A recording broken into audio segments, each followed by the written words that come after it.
time for us to get our asses to Mars, if you will. Get your ass to Mars.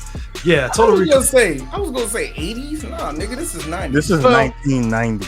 Well, hold on. There's a rule that we always say on 3 Black Geeks, and I think we need to actually keep up with Filmed it. If it is 1990, it's still 1988.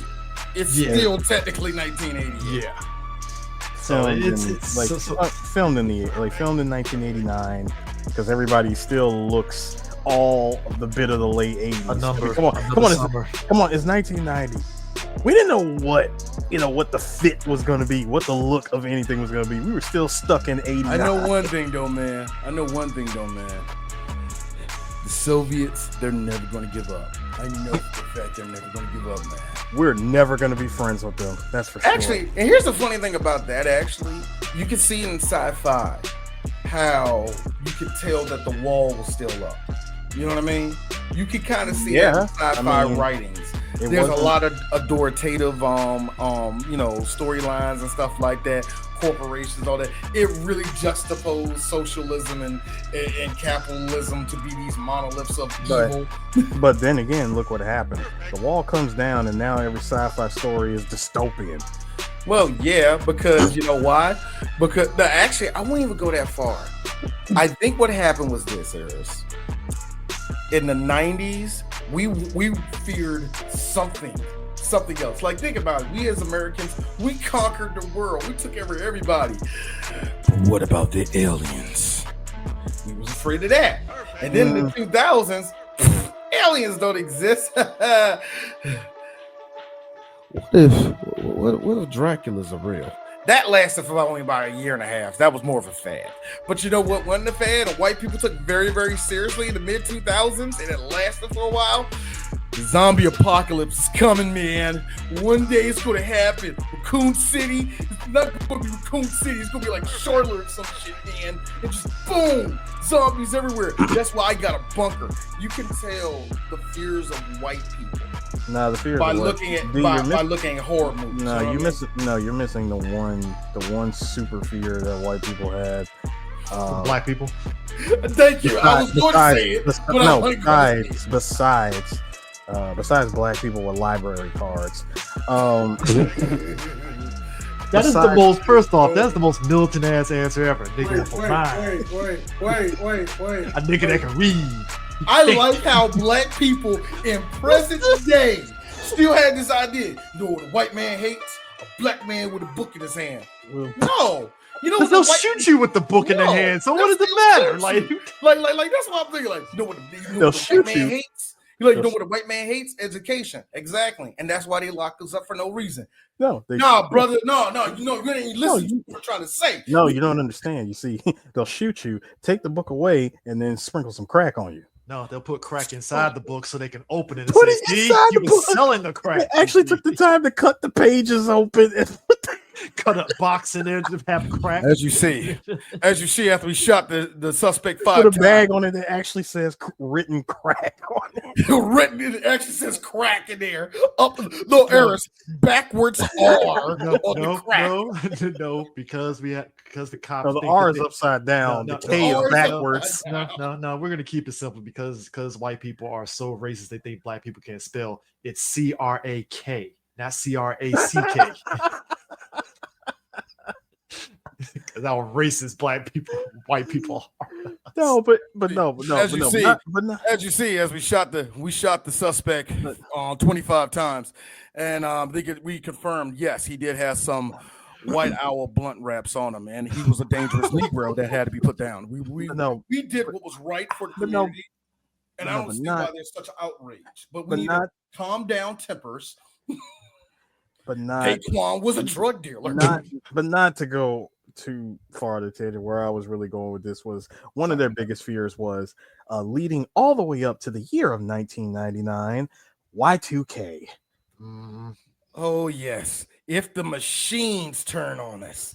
You're absolutely right. That was another one there. That was probably the biggest fear of the 90s. Thought Skynet was just going to come from the sky and just ruin us all. And even when it comes to the slasher movies and all that, the computers couldn't program past 99. Even when it comes to the slasher movies back then, they have. I'm not even bullshitting you. There's this underlining fear that white people had of, see, when you don't follow Christian values and you have sex before marriage, a mass murderer is going to come out of nowhere and stab you. That's just how it happens. Like any rebellious teen got dealt with from Mike Myers or Jason or Freddy. And that was white people ways of saying, see, the tones of the Bible was right. You see what happens? Like, even to that extent, that's how white people wrote shit. Like, when you see black people write shit, we write shit that's really fucking scary. Like, Get Out.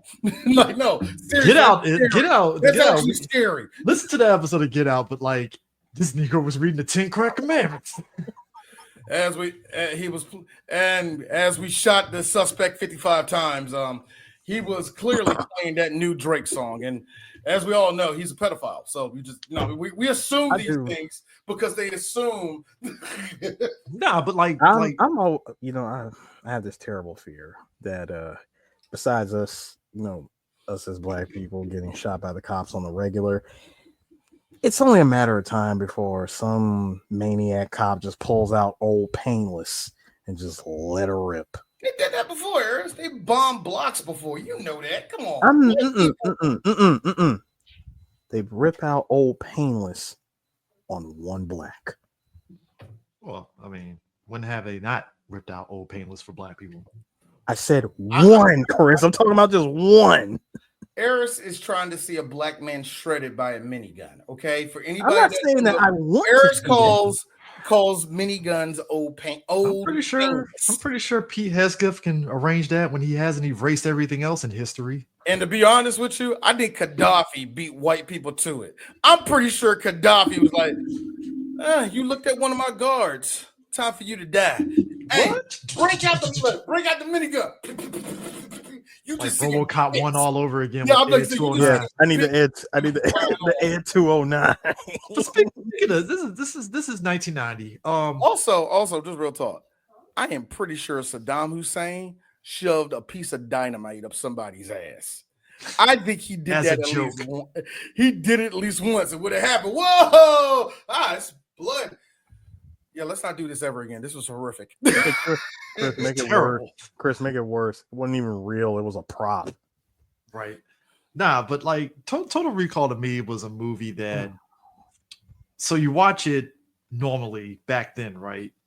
And you're like, all right, it seems like a very straight up movie. A guy, he's going through saving the world, terraforms Mars, saves the world, yada yada yada, right? That's as a kid, you're watching it straight up, right?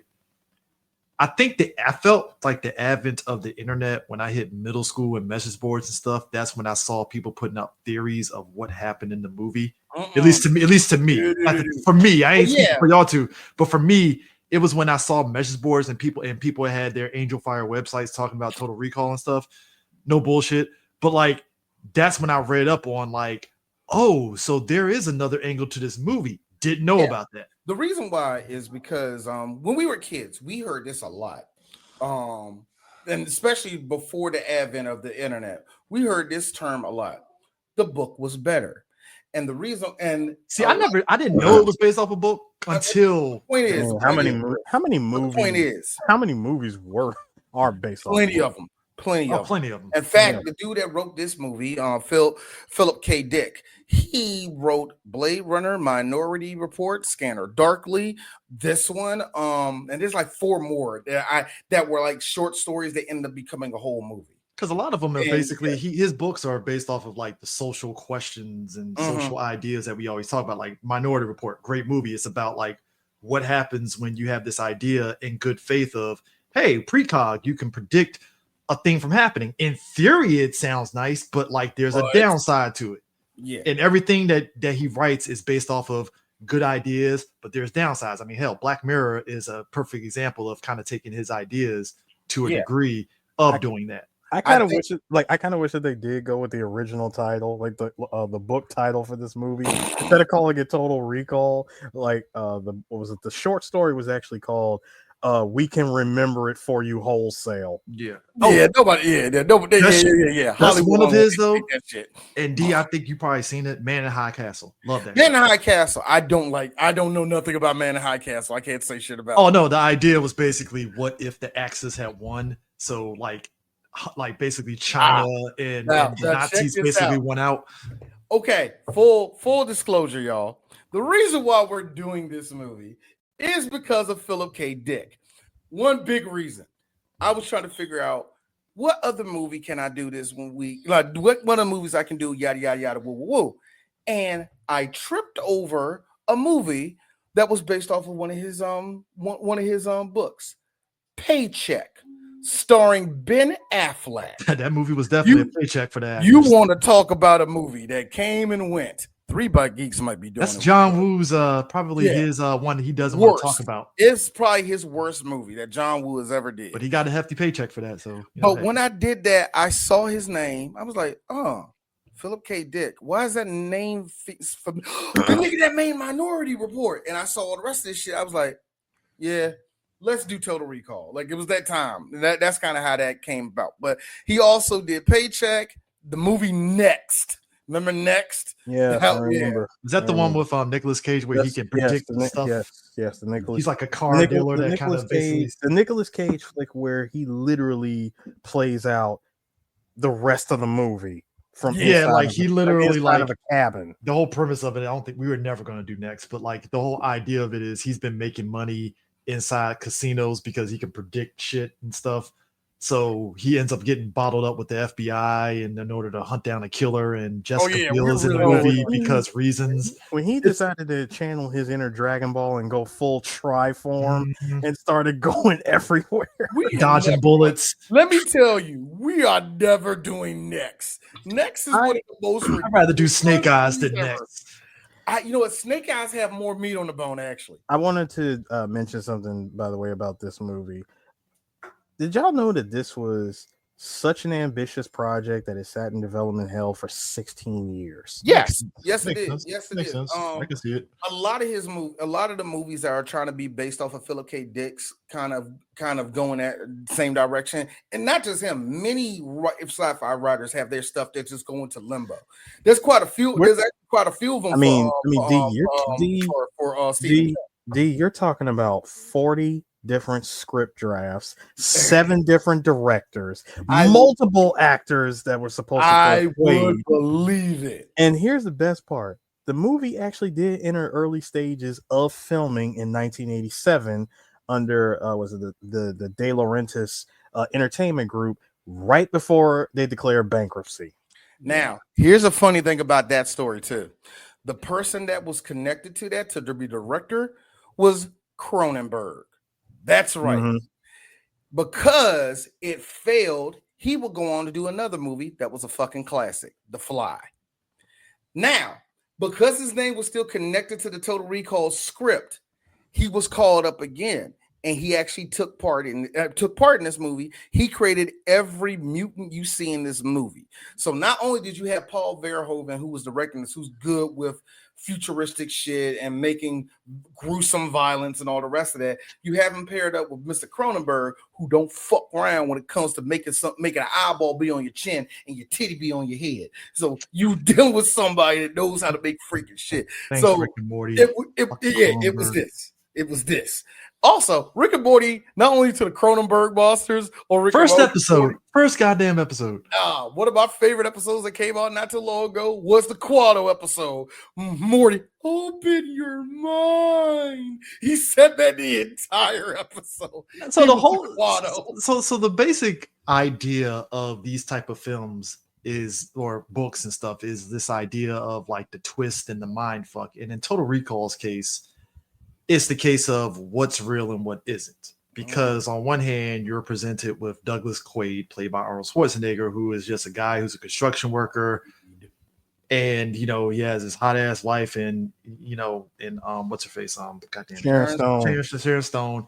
And he's having dreams of Mars with this other woman who's a brunette. And apparently it's an ongoing thing. He had dreams. So he ends up coming across this company called Recall, who basically sells you dreams of a vacation to Mars or any other place that you can think of and stuff. And when he does it, the film gives off the vibes that, like, through Recall, he ends up living out said fantasy that gets presented to him. And you're like, okay, so this is all fantasy. But then there's aspects of it where you find out, and again, the movie plays it in such an ambiguous way that apparently his memories were erased, and the recall thing just triggered him, sort of like, I guess, muscle memory remembering, hey, something's up. And you're like, okay, something's off. But then there's a moment where the doctor that found a recall is telling him, hey, Quaid, this is a dream. Just chill. Just take this pill, this red pill, and you'll be fine. As he gets shot in the head. So I guess whatever. Just take this pill. Take the red pill. Go ahead, take it. Now I don't remember that part of the movie. So watching, I was like, shit, maybe this is the plot twist. And so it's like the movie does all these red herrings. And I remember the director of the movie saying that the way they made it, it was very much, number one, open-ended, but also super ambiguous. But from his point of view, he felt like, hey, all of it could be true in some weird way. Like, hey, Douglas probably is in a weird way living out it in a very coincidental way where it's like, oh, this did happen. It's just, it's the same thing I said about Interstellar. Mm-hmm. How you don't know for sure, what, throughout the film, throughout all the 2+ hours that movie is, where in time do any of these events take place? Mm-hmm. Because course of a day, 2 weeks, just from the beginning, you about to dude has a crash. I'm like, bro, what if this was all not necessarily a dream, but what if he's been in a coma the entire time? Mm-hmm. We did the same shit with fucking Shutter Island not too long ago. We did the same thing where it's like, wait, so he's crazy, isn't he? I don't know if he's crazy. I don't know. He might be. No, he got crazy on the island. He was crazy before he got to the island. They made him crazy. You know what I mean? Recent bias, think about it like this. Inception.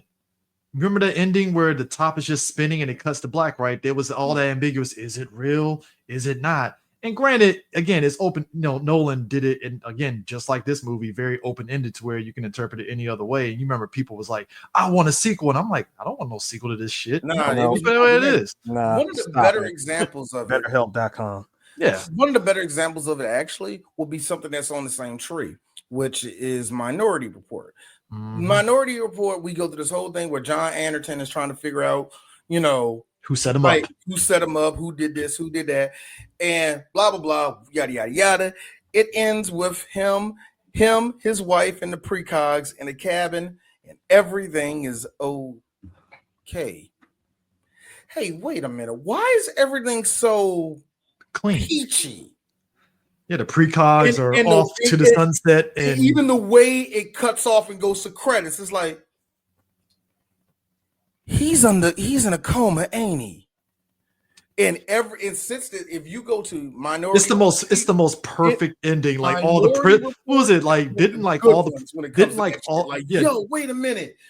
Yeah, because wasn't it like all the prisoners that got put in prison for the precogs, they got released? He reconciled with his wife. And the precogs, they got sent to another place so they can live out their lives in peace. Exactly. I was like, this is the most. He was living with them. Remember, the precogs were living with him at the end of the movie. Mm-hmm. So that's why it's like. So I remember I watched it like, and I remember saying it, and it ended kind of lame because I'm not thinking. Not second time going through that joint. Hold up. like wait a minute. Whoa. Is this a dream? Is he in a dream right now? That's kind of what, like, this movie does the same thing. And I think what Total Recall does really, really good with it is the fact that, okay, let's go from the beginning. He has the dream. He wakes up. He's breathing hard. Sharon Stone is just there. He has a hot wife. He has a hot wife. Everything's all right. Motherfucker standing in his newsroom kitchen. Like, seriously, you ever say like, hey, we're here at Channel 4. We're whipping up breakfast here at the station. It looks like one of those right there. It's a very regular future Yeah, especially no. for that time period. Like it's Notice the tube television implanted into the wall. like when you think about it like this, right? Like right now, Well, fucking every 80s movie depicting the future did that. no, but think about it like this. Like this movie had some ideas that even to this day we're still trying to do, like Mars, for instance, Yep. right? We're still the idea of trying to go to Mars. Fucking goofy ass Elon wants to take claim to that, and I'm like, bro, you're too stupid to even try. How about you try getting your rocket out of Earth's atmosphere? Thank you, without blowing up. How about you try to get a job, because I'm going to take it from you? hey, how about you stream a game online and leave the chat open? How about I kick you in your non-existent nuts? Chat, could you get a monitor? Can you get him? I think his name is Eris. Can you get him out? Hey, yo, Elon, your kids ain't coming back. I'm mad that guy got radicalized because his kid turned into a trans. God damn. Like, Eris mentioned it just a second ago. Did you see that nigga's face? As everything came, all the chat going on. The one dude was my hero. Your kids don't love you. Your kids don't love you. Your kids don't love you. That was my hero right there. That's a black person that says that, because black people, we will sit there and say your kids don't love you, your mom don't love you, your dad don't love you. Hey, Chris, you saw that cursor come over there. He's over there like monitors. Okay, guys, if you're gonna be in the chat. Like, no. But nah, like that dude has the most, like the future that they have in Total Recall, it is very realistic-esque of what you would think it would be. I call bull because the sad, deepingly shaken reality of it is this. It will take us almost 2,000 years to make Mars livable. If y'all niggas think in your freaking lifetime that we're going to be able to go to the red planet, not even terraforming, let's put up a base with enough food. If you think we got enough to do that right now, I have a bridge in Southeast DC that is for sale for $2. Like, come on, man. Bricks is falling apart. That's never going to happen. If we want to do anything, and everybody said this, if we want to do anything with space exploration, let's go back to the moon. There's still a lot more to study. There's still opportunity for us to actually make a base there before we think about going to a planet that, hold on, I learned this from Neil deGrasse Tyson, we got to wait one time of the year to even travel to when it's a straight line to it. All it is just basically a bunch of rich folks that want more resources because they're whoring out the fucking resources here. That's all. You know what I love? How everybody is finally with Team Dwayne right now. Y'all finally hate Katy Perry. I've been waiting for all of y'all to join me. I never hated her. She was just like, never hated her. Here? Hey, Chris. I can think of two very big reasons why I don't need to hate her. Don't need to. Very big. Why? What? Which ones? Don't say those C cups that look smaller than your girl Sweeney. Don't you say them. She just had, all she did was what I would do. Just push these bad boy together, put them up, and you're going to think, damn, D. So can I see one? And you're going to be upset when it's an A cup. Yeah, I know. I got but like good enough for me. But no, that whole conversation. All right, here you go. We have. Look, here's Eris over there. Hurry up, nigga! I'm trying. Now we have terrorists. You have terrorists on Mars who are pushing back on a corporation that's basically being a corporation, evil. Played by the guy from RoboCop, evil. Ronnie Cox. Ronnie Cox. Sir. Except Ronnie Cox has grays on the side of his head to really show how evil he is. I look like David Carradine right now, don't I? With your hairline is going back on you, sir. He looks very Carradine in this picture. He really is like evil David Carradine or something like that. Talk about David Carradine was a dude that killed himself while beating off, dog. I think he was the evil one. Okay, true, but nah. So David the rebels Carradine came to be a kung fu master and did a jump kick between 1966 and Kill Bill. I don't want to hear it, sir. Kung fu, the legend continues. Says otherwise. Kung fu only lasted for how long? I said the legend continues. Don't start that shit with me. How long did it last? About 4 seasons total. No, it wasn't no 4. Now I'm investigating. Continue. No. Look, Kung Fu the legend continues. Oh, go food. I embed all three of us. All three of us. 4 seasons. That was Four Four seasons. seasons bullshit. Yep, Dead 88 ass. episodes. 88, 1993 It to missed syndication. 1997. It just 12 episodes from syndication. Ain't that a bitch? And hold on, D. If it makes you feel better, the show was canceled. Well, Wow, but- they said fuck your syndication. No. D have to put foot in mouth. I'm sorry, Mr. Carradine.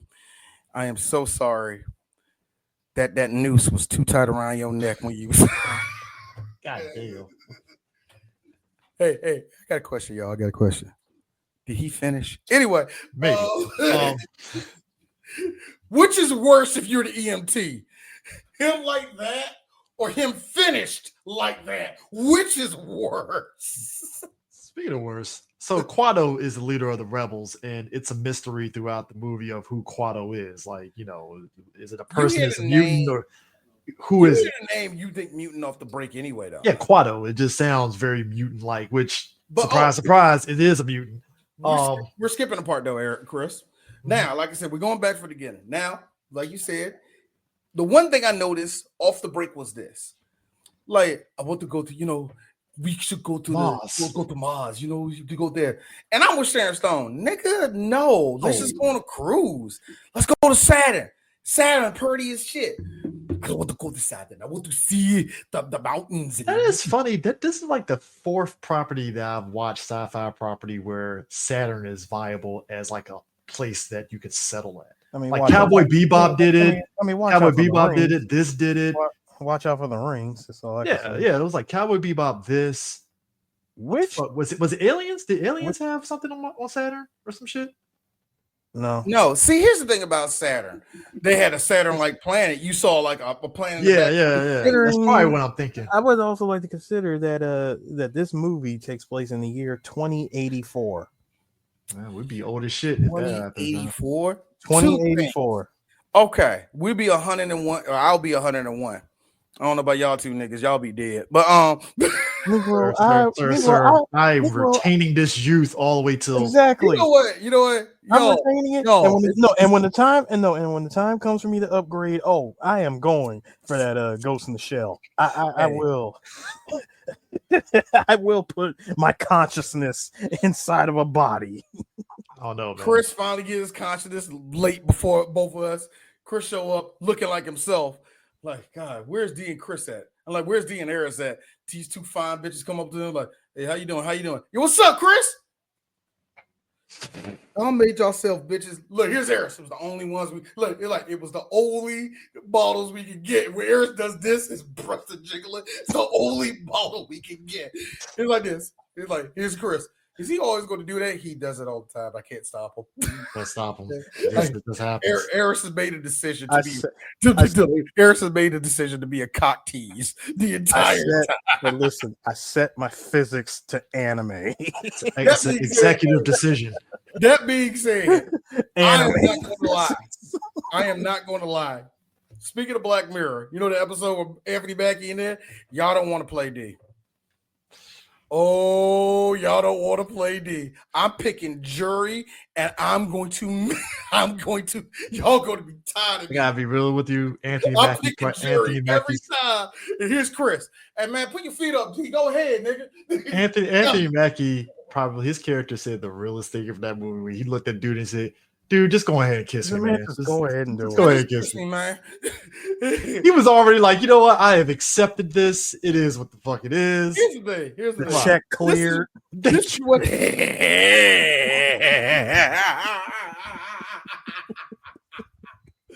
Here's the thing. Number one, in D's opinion, it will never get that far because after the awkwardness of us doing it, I ain't going in for seconds. Also, it's like, Y'all can keep that B. Hey, look, here's Chris. Hey, y'all ain't playing today? Here's me and Eris. Nah, we ain't. it's like, all right, more for me. Hey, Computer Eris, science. hey, Chris, here's you. They about to do the white wine commercial. Mm-hmm. White wine. Fuck yeah.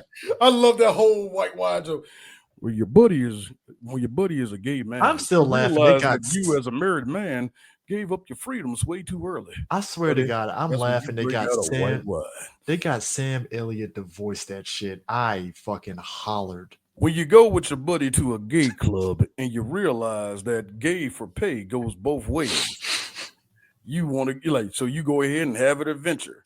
But what you realize, gay or not, you're still married to your wife, buddy. You need a white wine. White wine. Fuck you. Yeah.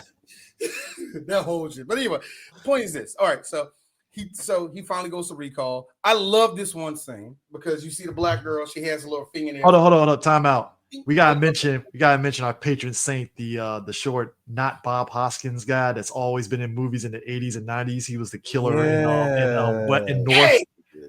He was the killer in North. Yeah. recall. Hey,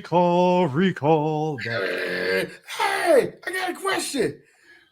Where you been at this week? I don't know. I was thinking about going to recall. You don't want to go to recall. They'll screw your brain up. Motherfucker got the bottomized because of that. Maybe you're right.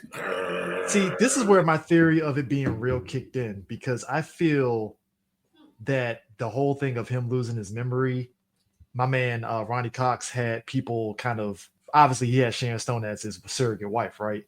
I felt he had other people placed to see if he was going to go to recall to do that, because the whole thing with Ronnie Cox is he used Quaid to basically flush out Quado, essentially, in a weird way. Go ahead, sir. Okay, true. Actually, you answered it for me, but it could be because this beautiful man is one of my favorite villains of all time in every movie he's in. I'm with him. Kill him. Thank you. Yeah, just do that. Kill him. I like how he sat there and his boy, the dude with the 80s, BCG glasses from the military. Stop making fun of military grade glasses, shoes, and I think socks, white and tidy whitey. Stop it, Chris. Sir. This is evil Steve Bloom. Okay. That is evil Steve Bloom, and you will put some respect on his name. I love it. Anyway. But it was one point where this man was so out to kill Quaid that his boy was like, bro, if you shoot them, you're going to fucking blow out the air from Mars and we're going to get sucked outside. The fuck are you doing? Dog. He still had the intense 2 seconds that he said he was about to say, fuck it, I want to do it anyway, before he calmed down was great. It was like, now, I'm with you in this sense. I thought it was still real in this sense because I've seen this before. We got beautiful things. We got this one package going to Saturn. You want to go to Saturn? Y'all said that twice. I'm not interested in Saturn. But y'all said that twice, making me think that if y'all had him go to Saturn, there was going to be another scenario that was going to get played out. That was the whole point. Now, hold on. That's if you still think it's real. I think all of this is a Black Mirror episode. Remember the Black Mirror episode where the dude was in a video game, and you saw at the end he was already like dead? Yeah, that's what I think is going on. Just spoiler alert. Anyway, anyway, he said like, I want to go to Mars. He's like, why do you want to go to Mars? Like, to see the everybody's been telling him that. Why is he going to go to Mars? And that's why I feel it's real, because that's enough. Then thank you, because they're trying to keep him away from Mars. But I was thinking also, ain't y'all still trying to find Quado? That's the conflicting part for me.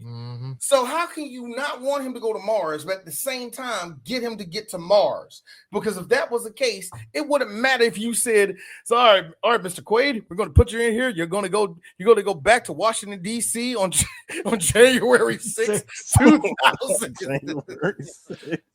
Going to save a guy named Harry Dunn. You see, we should have put down that thing. whatever you do.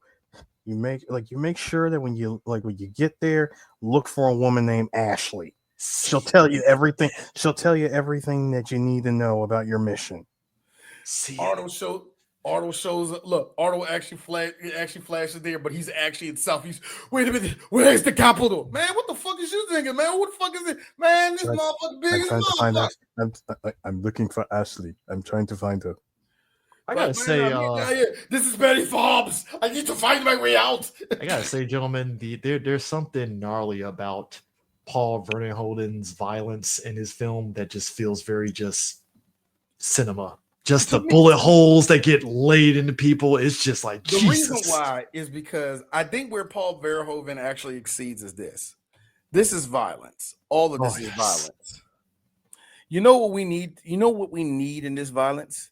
They fight. They fight. They fight. They fight. They fight. We need a lot of itchy and scratchy shenanigans to happen on my movie. Woo! That is nightmare fuel, by the way, for me as a kid. When I was a kid, yes. When we were kids, seeing this. Now, here's the fun part about this. I did not know that this was straight up practical effects. That ain't Arnold. Oh hell no. That's a model at that point. This isn't the first. This is not the first time that we would see practical effects being in place of Arnold or put on Arnold. You know, some kind of crazy prosthetic.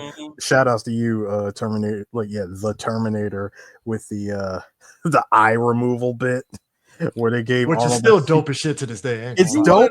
No, it's dope. But when you look at it, they give him that super pale skin. Yeah, it happens. It happens with my man. He just looks like a puppet at that point. Well, let's be real. There's 2 times that happens, and for me, it might have been more. It's with old boy that has Quado in his stomach, because you could definitely tell it's like, oh, you went prosthetics with him at that when Quado was talking, right? That's when it's, and then that part definitely tell. You can tell where you can tell where the puppet arms begin and where the puppet actually. And then you got Arnold when he takes off the fucking old lady head, and you could tell it's a prosthetic when they were supposed to switch over from Arnold's face to his real face and stuff, and it's like.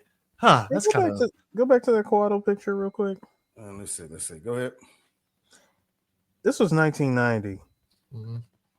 We could have got Krang in Secret of the Ooze. I'm just saying. Not like that though. It wouldn't have been that great. I think you could have. You could have got away with it. In theory. I have a feeling. You could have got away with it. In a PG movie at that time in the early 90s, they weren't going to allow that. Now, if it was the 80s, that would have definitely went down. Okay, fine. No, because of all the practical effects and all that junk that we seen in the Gremlins and Goonies and all that stuff, that was all 80s. So I get where you're coming from. Yeah, that I think, and that type of darkness in a movie. Remember the first movie. Damn! The second movie. All right, guys. Sausage nunchucks. Yay! It's hammer time. Ninja Rap. No, that's third. That's third. That's third. But you see what I'm saying? You see what we got after that. The first movie. Raphael, my son. One day I will not be here. I'm sorry, Mr. Splinter. The next movie, go ninja, go ninja, go. You see what I'm saying, right? The first one, I have been trying to find the source of your anger, but I only see more. The further I get, the more anger it remains. No, real talk. No, that was some real talk. Splinter that was a bar. Spitting shit. I am trying to fix you, my son. And every time I dig, I find more hurt. And you saw how Raphael. Man, I'll be real. That was a man turtle. It was a man turtle moment. He put his hand on him to let you know, I still love you, son. And you just saw Raphael. You saw the shoulders go up. Oh, Joe, it's actually a really real good talk. scene. Seriously, now I want to watch the movie again. For real talk, despite that, Splinter eternally wanted to do this to Raphael, though. Let me tell you something. Civil rights finger. No, that wasn't the civil rights. That was the Hokkaido finger. I need you to stop. I need you to stop with the ancient Japan finger. Folks, inside baseball, when you turn 50 years old as a black man, your fingers go from this to this. It's a grip. It's almost like this. One dude, look, no, it was so funny. Older dude at my job, like, all right, Wayne. Like, you don't want to step I'm trying it right now. Harris. I'm trying it now. This is older so nigga much. At my job. This is so much heavier. See, when you're older, you're going to have the dexterity in your fingers for some reason. But nah, like I had an old nigga at my job, Chris. He was like this. All right, Wayne. Oh, you don't want to fuck me, nigga. Like, look, I'm gonna be real with you, bro. I'm gonna fuck your old ass up. That like you, unless you went to Vietnam and got one of them death grips, he just started cracking up. See, you already know what I'm talking about. I ain't scared of you, bro. no, but so like basically Quaid gets to recall after his boy tells him not to go, and he goes anyway. Oh yeah, that makes sense. Getting an X-rated. I mean, that's that's Werner Hoven because it happened in RoboCop, didn't it? Yes, it did. Yes, and in fact, it was because 2 reasons. It was two reasons. Yeah, go ahead. I'm sorry. I was gonna say because of all the graphic, violent scenes in RoboCop, it almost got an X rating. They had to do was just go back and trim like literally 2 seconds out of. They had to do that in here too. Out of two that's why they redid it. Just to slide it right under the X rating because that R. Yeah, because wasn't the Ed 209 thing kind of redone to keep it? No, they cut it.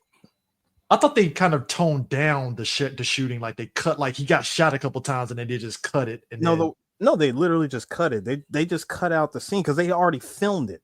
Okay, like same thing with Alex Murphy. When Alex Murphy got gunned down, we saw that be way more brutal than the one that we've seen back then. And I ain't even gonna talk about the made for TV. I had a Mandela effect with that thing. I think we talked about that where I was like, I could have sworn they showed him getting shot to shit so many times, and I was like, they did. Just like I'm saying the violent one, not the one that's on TV. That's why I was like, yeah, that's what I'm talking. I'm talking about the violent one where remember Alex turned around and we see the bloody stump from his hand. They cut that part out, and we didn't see that again until the Blu-ray re-release. Mm-hmm.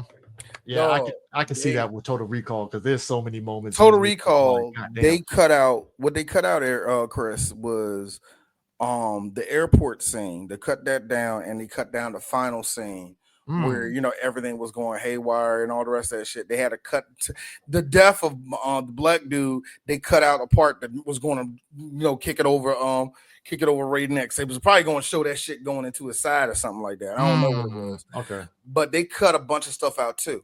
And because of the reason errors, like you just said, because of RoboCop, that was one of the main reasons why Arnold not only joined on to this shit, but he really pushed for Verhoeven to be the director. Oh, he wanted Verhoeven to do it. He wanted Verhoeven to be director because he's like, it'd be great if you did what you did with the RoboCop, but you do it with me.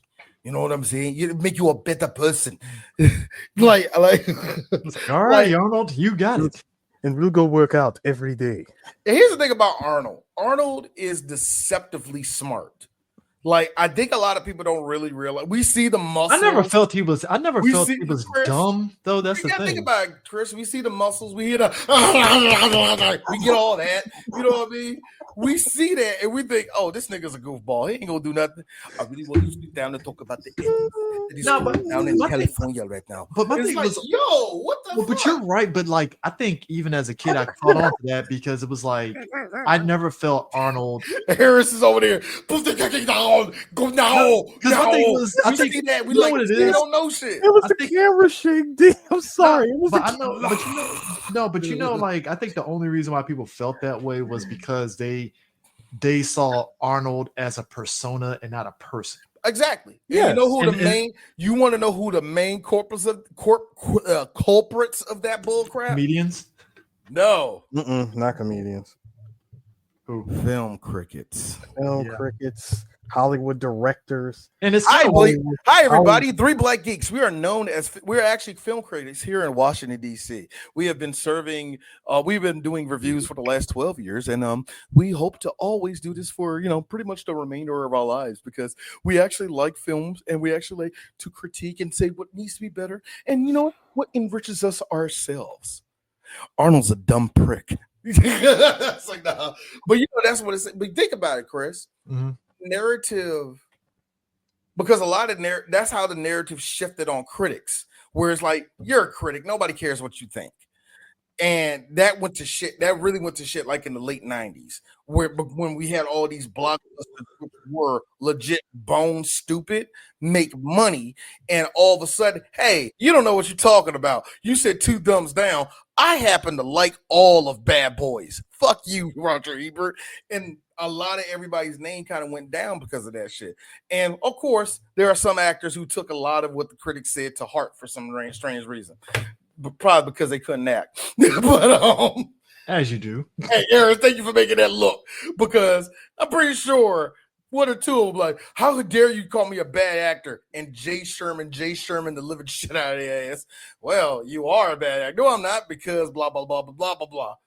You know, but Arnold got a lot of flack for that. Stallone got a lot of flack for that too. I'm about to say, Stallone, have you seen the last 5 movies of your career?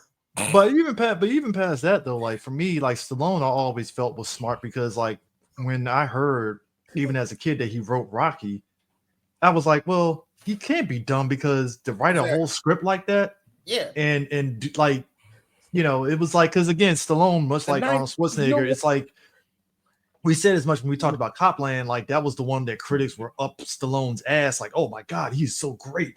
And it's like, well, yeah, he always acted. Who knew all he had to do was put on 20 pounds, wear sandals and act. Wear sandals and suddenly he's taking seriously. That's when I wanted to say. How many line deliveries did you deliver that were good? How many just today? How many? I think with Stallone, you know why Stallone got it? Because the 90s, and we talked about 2 of the movies. Stopping my mom and shoot. It ain't really good for Stallone in the 90s. Is really not that great. Oscar. It was a weird detour. Stallone took a really weird detour in the 90s. That's all I can say. Look, Stallone and half of the what happened to Stallone happened to Eddie Murphy for half of the 90s and half of the 2000s. Like, how is it that the exact same thing? Like, how is it that they just, you know, in Bugs Bunny terminology, take a wrong turn at Albuquerque and you end up with these movies? Number one, the best thing your biggest rival literally tricked you into doing one of the worst movies in history. Now, here's the movie that he was never going to do. Arnold fared better. Absolutely. Because Arnold always had it. Arnold always had it. Not only in his contract, but he always made sure that he spoke with the director before even signing on to do the movie. I want to be a star. I want this movie to make me a star. Mm-hmm. He's always want the movie, any movie that he's involved in, he has to be a star coming out of it. Mm-hmm. And I can respect it. And even if the movie is terrible. Exactly. He wanted control of where his destiny was within the film itself. And I am all for that. And it's smart. It is very smart. To his credit, was more, I know this character says this, but you know what would be better if you do that. Yeah, let me think about it. Look at his character. He's a man. He would do that. He would do that. You know, Mr. Stallone, you're right. Yeah, we got to make it better. Also, if we're going to take a check and shit right here, we check this. You know what I'm saying? He knew what everything around him was. Now, the problem about that was, Stallone didn't make a lot of friends when he was like doing the half directing shit all through the 90s. So yeah. I mean, but when he gets to recall, and like D said, the secretary has the whole changing her nails and all that stuff, and she's looking at, you know, Arnold like, hey, I'm about to say tech that I see coming in the next 20 years. I wish it was. I don't think we're there. I don't think we're even that close. 20. I'm saying 20 is being nice. Actually, I'll give you 20. I'll give you 20 on that one. But he went in there, you know, of course, he went the whole back and forth. You want to go to Mars, you want to go here, you want to go there. All right, fine. We finally take it there. But you know what? For 300 credits, how would you like to take our ego trips? What are you talking about? Think about it.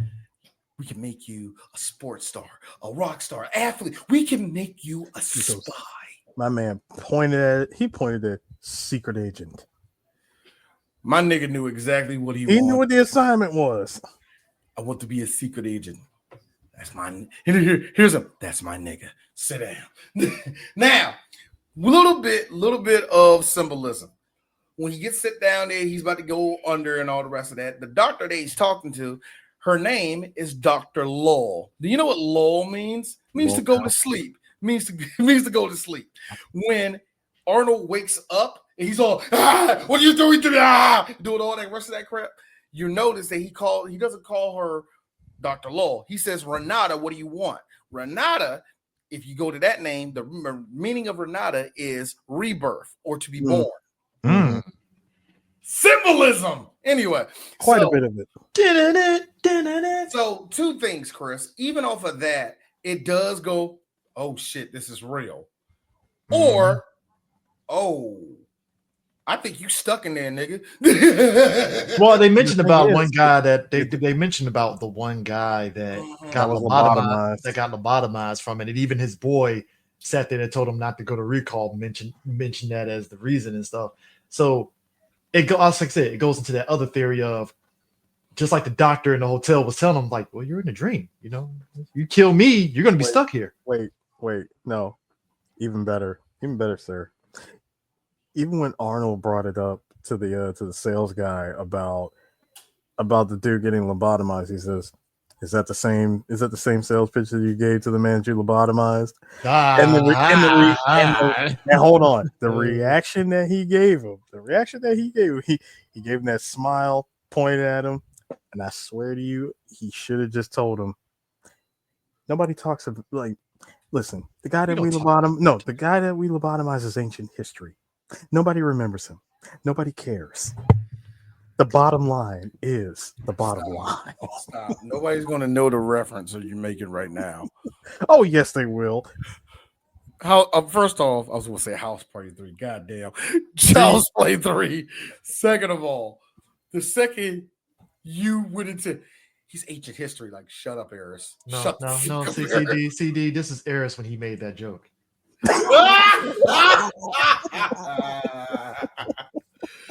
Eris, do you think it's going to be funny? Well, no risk. No reward. Leroy Jenkins. Hey, I'm sorry. There was a Child's Play reference in this. What the hell?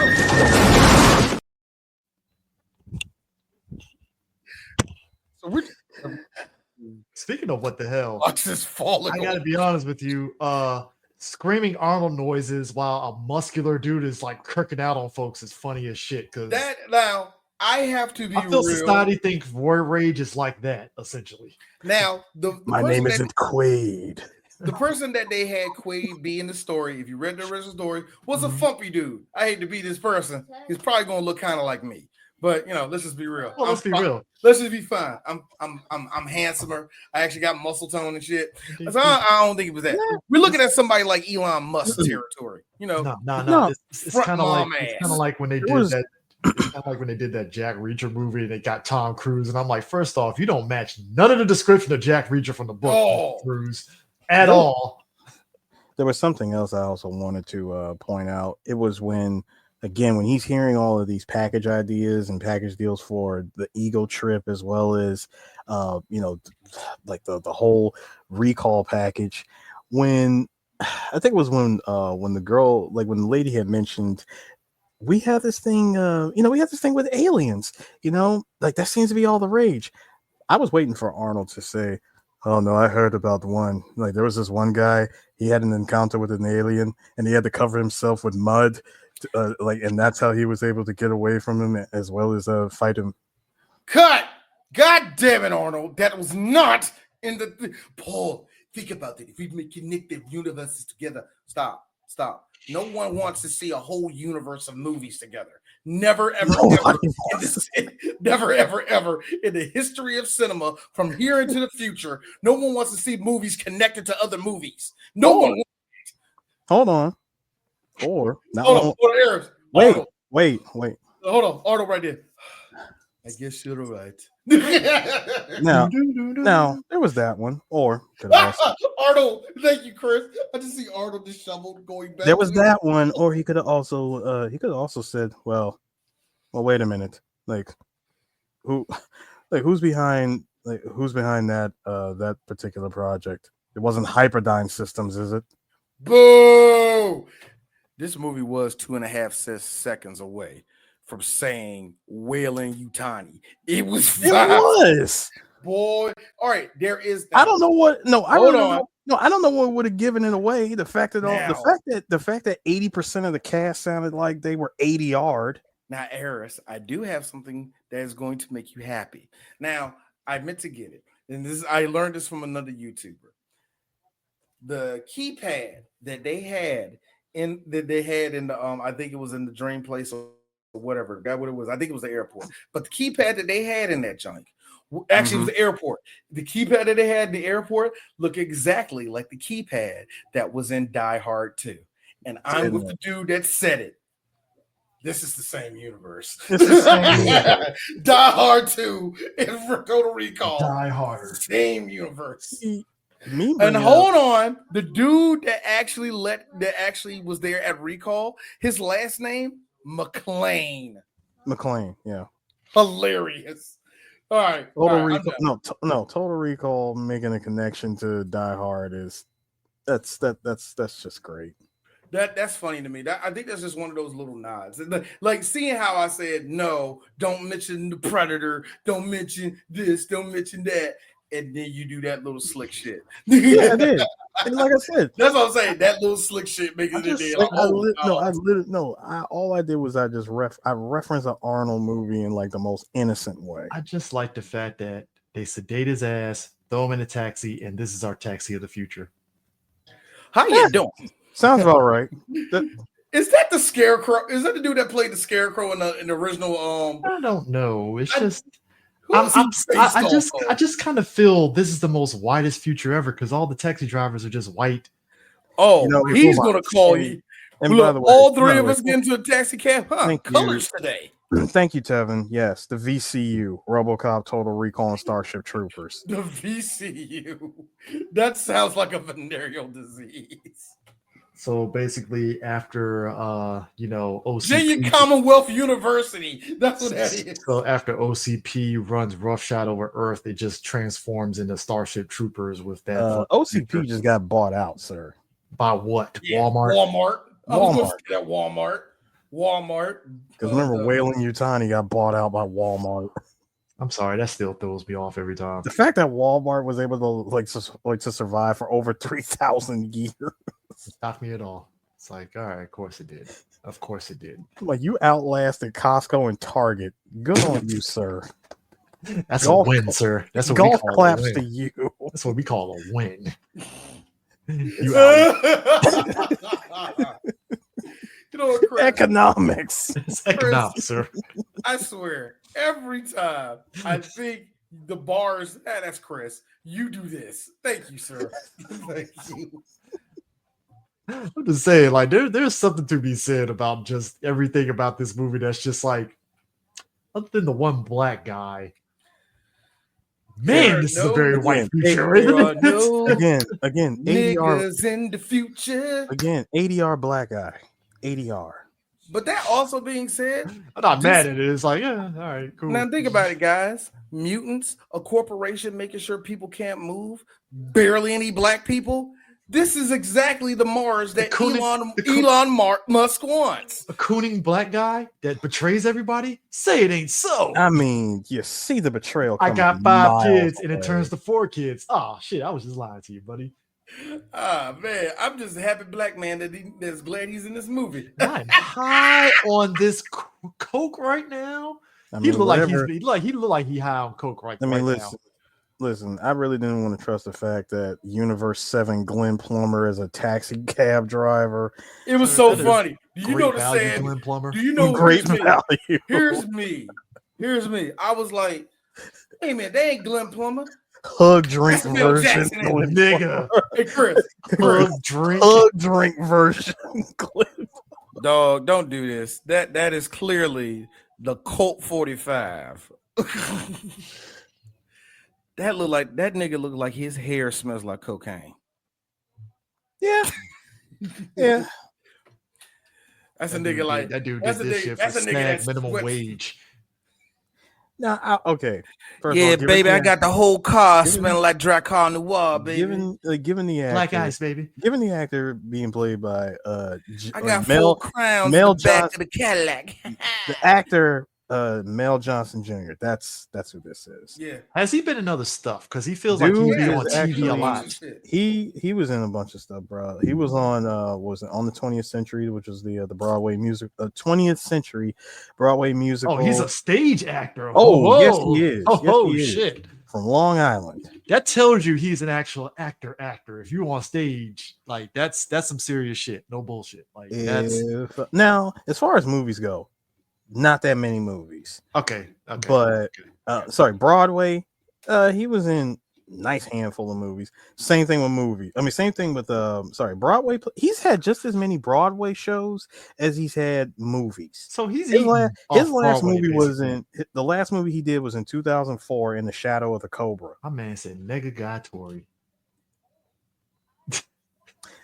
I got nothing. Now, as far as TV, he was on The Fresh Prince of Bel-Air. What's his name again? Mel Johnson Jr. You've seen him before, Chris. I'm actually shocked. The dude that worked in the video store haven't seen this Negro before. Oh shit! Now it's clicking. It's clicking now. It's clicking. Yeah. I said Fresh Prince. No, Deep Space Nine. He was in. Oh yeah, that's right. Okay, this one right here. The Star Trek nerd of 3. Yeah. It's that's why I said he seems like he's very TV, and looking at it, it looks very TV. I'm surprised you didn't know him as from New York Undercover. That's kind of shocking on that one. Chris, do you know how many different niggas is on that show? Thank you, dude. You said it for me. And also, Chris, hell of a day we're having. That's how you know. I was literally going to say, isn't it? like, I was literally going to say that, like, you know how many folks is in New York Undercover? I mean, every black person under the sun, basically. I mean, every Negro imaginable. And then, Dope ass song. Yeah, until they got to that weird 4th season, but we ain't gonna talk about that. 3BG will never do New York Undercover. Oh yes, we will. But we are. I didn't know. Chris. I'm calling for it. Okay, Chris, check this out. Mm-hmm. All right, now I want you to look at the Johnny Cab. All right, take off his hat and think deep and think Star Trek Voyager. Oh, that's my man. Robert, the fucking the hologram dude that was medic hologram dude. Yeah, Robert Picardo. Okay, yeah. Now, he's voicing it and he's the model for it. I don't know why, because when I saw him and I heard that voice, I thought he was trying to do the guy who played the Scarecrow on Wizard of Oz. Gotta be honest with you. No, that's actually him. The best moment for him in Star Trek, and you're gonna laugh at this, D. You remember in First Contact where Picard, in order to fucking get away from the Borg and buy time, he put the fucking hologram of him to go up against the Borg, and he was all doing all the medical stuff, and the Borg was like, "The fuck is this shit?" Just the most confused. I can help you out with that scarring, sir.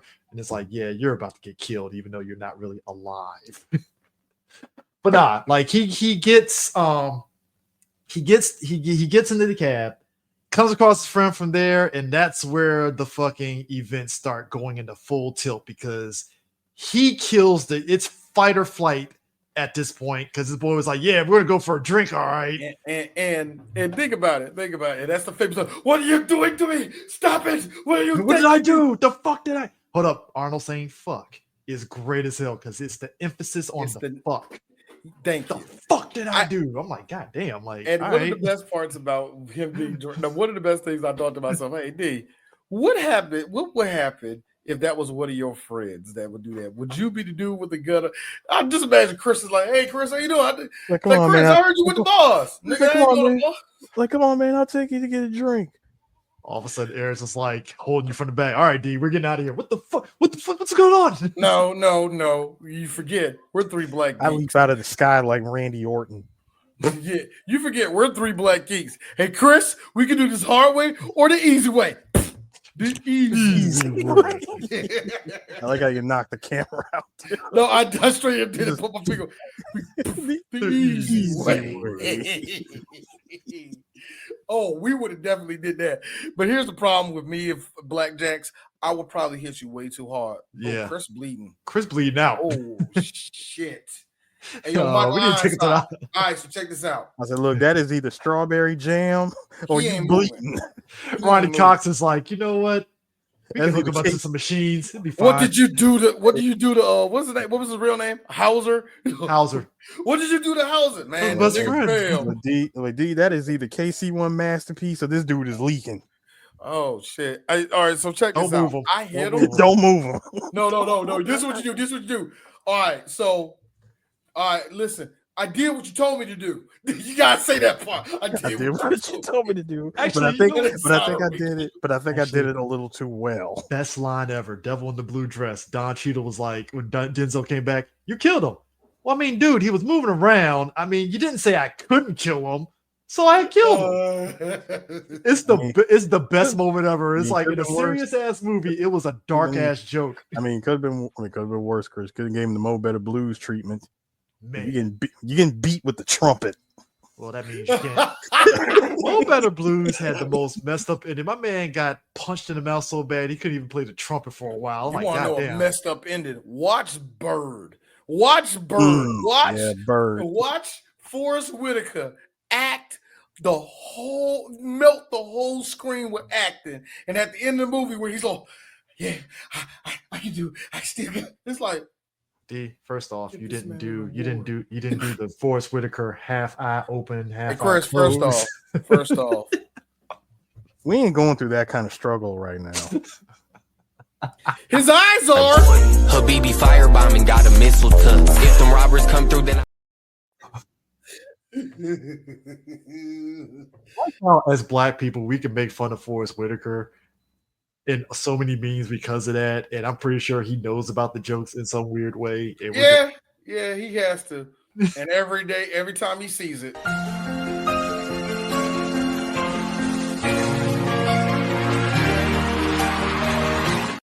How do you think I felt when we watched Black Panther the first time and I see him in them fucking African robes with the fucking half eye open, half eye closed? That fucked me up a little bit.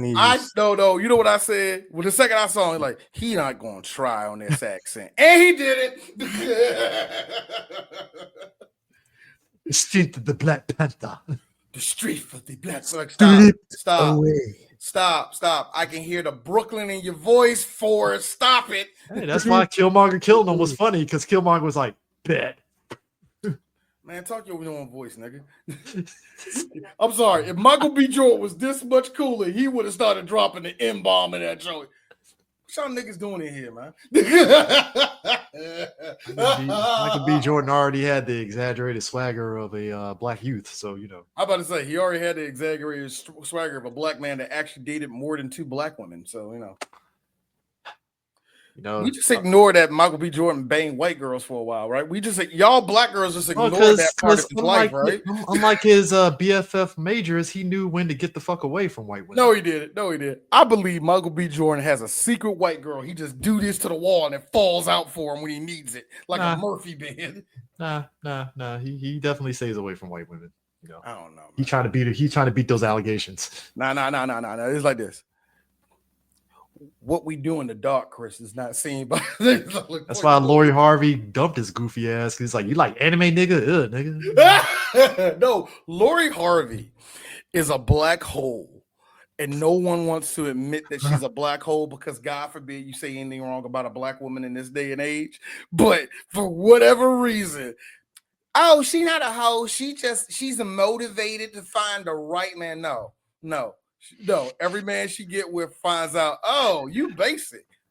She fighting around the world. That's all she's doing, like Russell Crowe. Then she get with Future, and Future's like, nah, nigga, we was just fucking. Why you still here? She got with Future. She got no. It was somebody else. She was tempting to get with Future, and it was just like, nah, I'm good. And somebody's like, nah, y'all can't be talking about Lori Harvey. I was like, I'm sorry. Stop. Does she make jokes like her dad? No, shut up. Just shut the fuck up. Just say black woman entrepreneur. That's what about did it. She do? Black capitalist.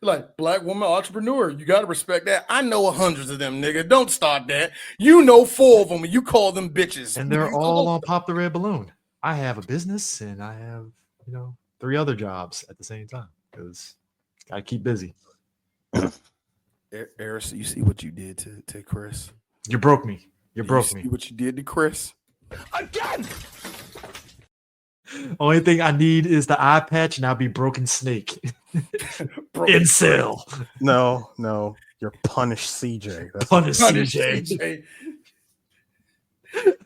You're like, how am I punish myself? Well, Chris, you put on one of those little cock sleeves and not jerk off, and you watch white porn.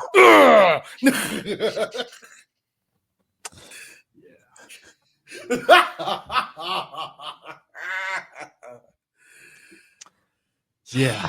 But anyway, speaking of punished, my man Arnold beats the bejesus out of all those 4 guys in the most Arnold way that you Killed can. a couple of them too. Yes, he did. Some of them are in the hospital.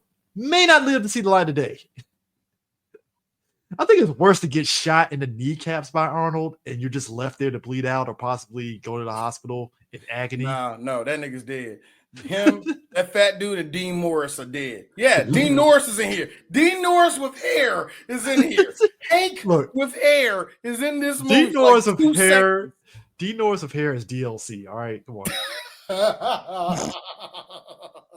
That is DLC. I like how Dean Norris has been, real talk, y'all. He has been a 5 his whole career and only stepped it up to a 6 for Breaking Bad, but now he's legendary. Dean Norris. That is timing. That is timing. Dean Norris hit that the sitcom era style of like, so I'm just a chubby guy that gets with a hot wife. All right, cool. I'm a blue collar guy. Blue collar. Okay. Do I work for UPS? Am I a delivery driver? Am I postal service? What am I? Yeah. They waited until what season was that? Season 5? Yeah. To finally make Dean act. How many times did he put down that book and your boy Gilligan, God damn it, cut. Dean, you're doing it wrong again. What am I doing wrong? No one believes you. You gotta look like you're just that retarded. Look what he put down that book. It told me everything. That's what made it worse. That's what made it weird seeing Dean in the Tyler Perry movie being a sort of racist army official, where it's like, I mean, I guess I buy it. Sure. One of the best things one of the best lines he ever did was in American Dad. He was playing the head security guard. Stan was taking the summer job as a security guard, and he was at a campus. And he was like, "All right, we got all these things from he he said we got this and this. Oh yeah, and the theater is actually playing not the theater. I'm sorry, and the drama course they're actually playing New Jack City. Oh, that sounds good. Yes, it does sound good, and there are still tickets available. God damn. Meaning nobody was watching them niggas do that shit. Ain't that a bitch? It's like, God damn. Oh man. But anyway. So my man decides. So finally best thing, goes to the hotel. Dude has a suitcase in that. This is where I thought he's dreaming this shit. Mm-hmm. Just so happy he's get a call. Dude has a suitcase with his whole background. Like, yeah, he opens the joke up. He sees himself. You're me. Hold up. Before that, the guy that he talks to is some random white dude, disheveled white dude that sits there and says, "Hey, I have your briefcase. You're the one that told me here." And he asked him for answers. Who are you? And he's like, "Nah, buddy, you just told me to drop the suitcase off. I'm going home. So go have fun. Assalamu alaikum. I'm out." Go with God. Basically. So he goes, I'm white. I'm Dwight. I'm out. So he lifts that joke up and tells him, he sees a whole batches of him, and he's freaking the fuck out that, oh my God, I really am a secret agent. Get your ass to Mars. Secret agent, man. That was actually one of the things I felt that was missing. So first off, when he's in the hotel, my man tells him to put a wet towel to disable the device, that tracking device on him. Because of course, if you're part of an agency, formerly part of an agency, they put a tracking device on you. So yeah, go ahead. Water and cloth is all it takes. Feels very racist. This is a dream. This is a dream. No. I feel this is very real because white people love doing racist ass shit in the most annoying way. So they put a towel on his head, see, turban. you see. It's real. Chris, It's real. It's real. Chris, It's real. I'm talking about the transmitter. I'm not talking about the racism that the white people do in this movie. I'm talking about the goddamn trigger. All around his head. That was the No, I'm saying you mean to tell me cloth and Yes. water disables the. can block a radio signal. It's the future. It's Elon's future. It's shitty tech. All right, come on. Just work with me here. Wet Hey, Chris, towel, bro. Chris, I'm doing this not because you said it was future, but you said Elon's. What's that, Nick? Because this is what Elon thinks of the future. I think he actually does think this, to be honest with you. Just gotta make sure there's no towels under. I'm gonna be real. I'm gonna be real. Nobody gets that preference.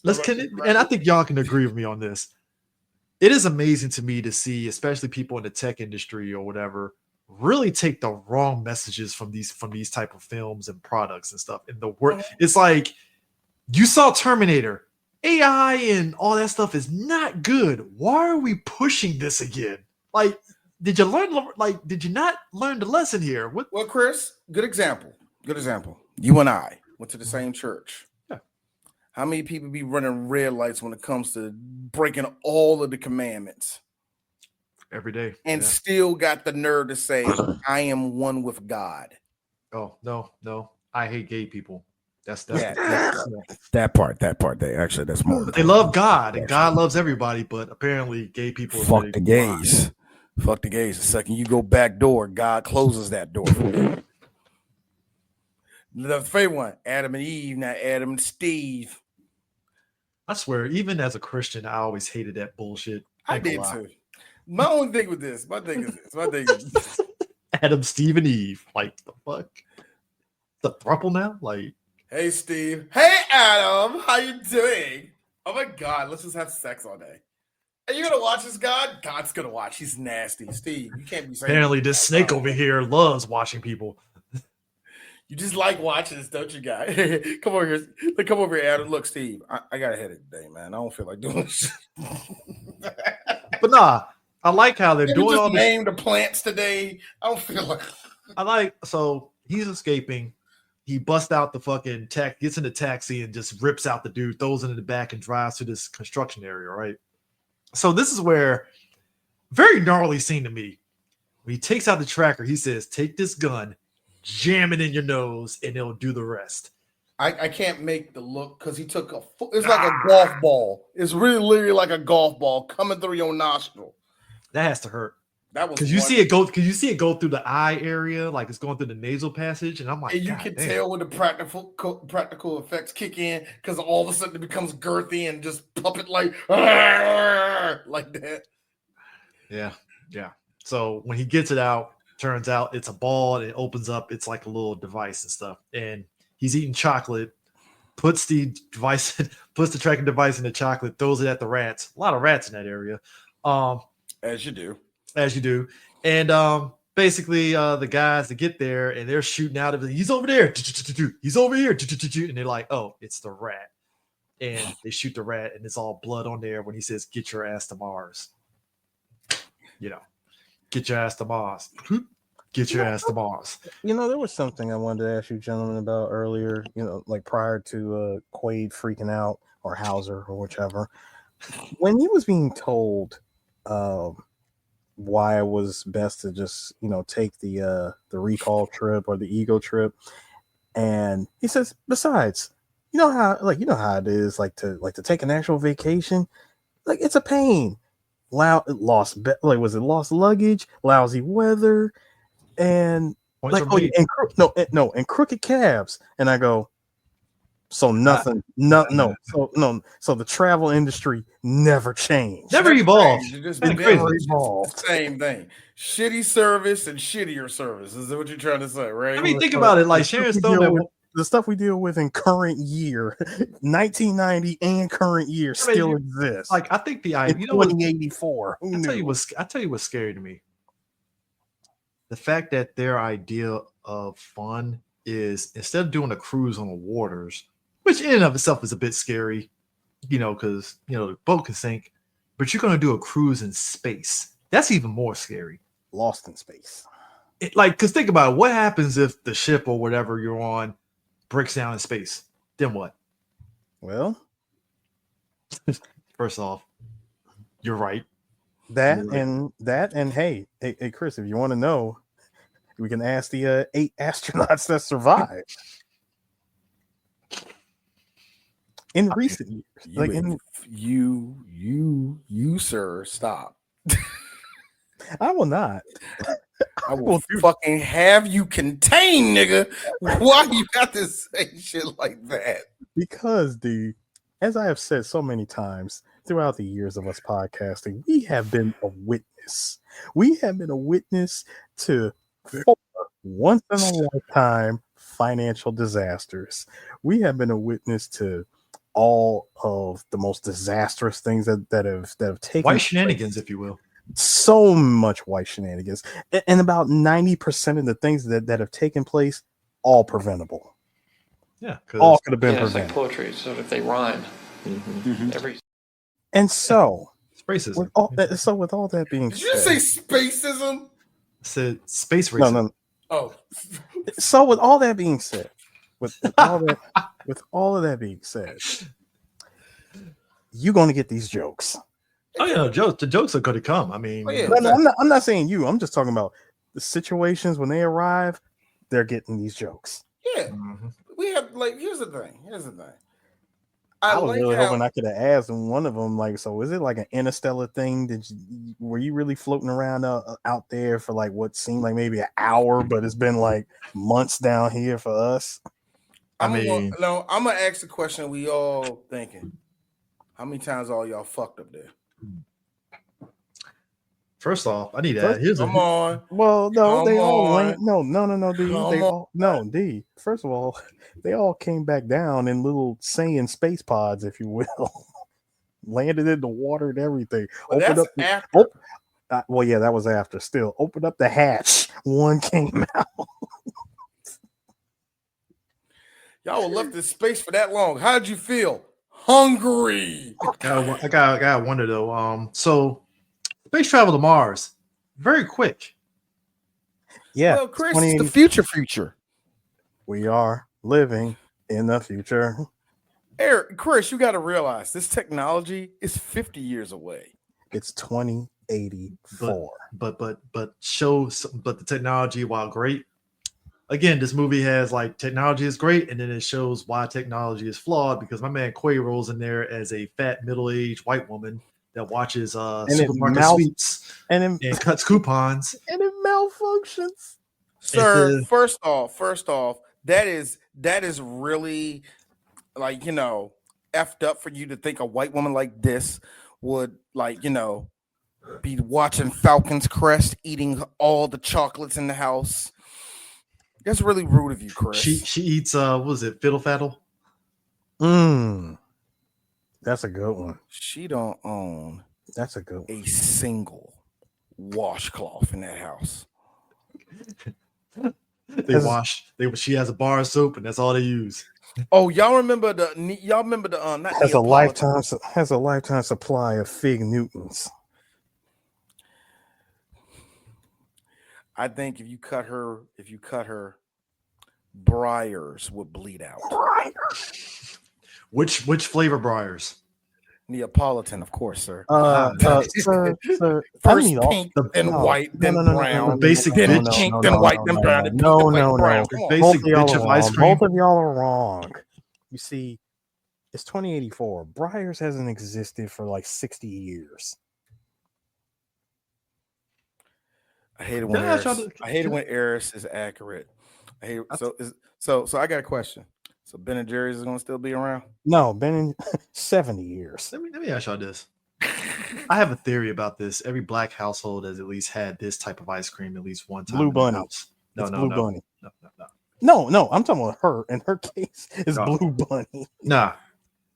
Did y'all ever have the tub of Neapolitan ice cream in y'all freezer? Yes. I have 3 sons. What makes you think I didn't have that within the last 3 years? I'm sorry, stop that. What makes you think I didn't have that within the last 8 months? I swear to you, that was something that was a staple in my house That's for a while. nigga move. Man, Let me go to the Giant, spend this $10 for this on a big tub. ice cream. Yeah, the bucket. That lasts like a fucking month and a half and shit. And here's how nigga it is. Niggas, You want to know the last? last? You want to know the one flavor that's like the last left that nobody wants to Now touch? hold on. Chocolate. This changes. The No, chocolate. no, it changes In our house, up in it was every chocolate. house. It changed up in every house. In my house, my mom and my dad shaved years off their life. Fucking with that chocolate. Like I knew people that you go into there, the only thing left was strawberry. And I'm, as a kid, me, I like strawberry. Strawberry's great.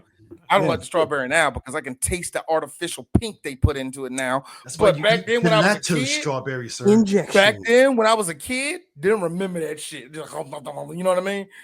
So I back then the ice cream was pure, Yeah, pure. we were still getting that out of we were still getting that out of actual cows at that time. Remember that was Breyer's selling point was pure 100% milk We actually dairy put our ice hand- cream. We actually put our hands on the udders and pull. Unlike those sons of bitches that Ben and Jerry's. No. Hey, Chris, from the cow to the tub. That's what From the cow to the tub to your home. Dude, Breyers really were like swinging their dick around like they were the bougiest ass ice cream ever and shit. Like everything I'm else trying to was think of just the other underneath. one. Edie's, fuck you, Edie's. Edie's. Yeah, I was gonna say Edie's to me Edie's to was the this other day. Edie's to me to this day is made for white women who are divorced. I don't think anybody. So meaning else our eat- chick that Arnold dresses up as, basically. Yeah. No, it's still 88. She's still eating that good humor, boy. Oh yeah, she is. When humor. good humor meant something. I don't know. Actually, you know Mystic, what? Haagen-Dazs. Haagen-Dazs. Haagen-Dazs Now, vanilla. now hang on. Look, That would Haagen-Dazs that ain't would look mean Chris, that would every guy. mean that would mean that Haagen-Dazs survived all the other brands of ice cream. I'm going to say Possible. yeah because Haagen-Dazs is the motherfucking McChicken of the The Ford Tough built ice cream. that is the Ford F-150 of ice cream. The 2014. It could be a The shitty 20 year, The and you 2014. still going to get that. The 2014 F-150. Dog, it could be a crit. Like, dog, man. I know one of you can't be a Raptor. Shut up, you basic nigga.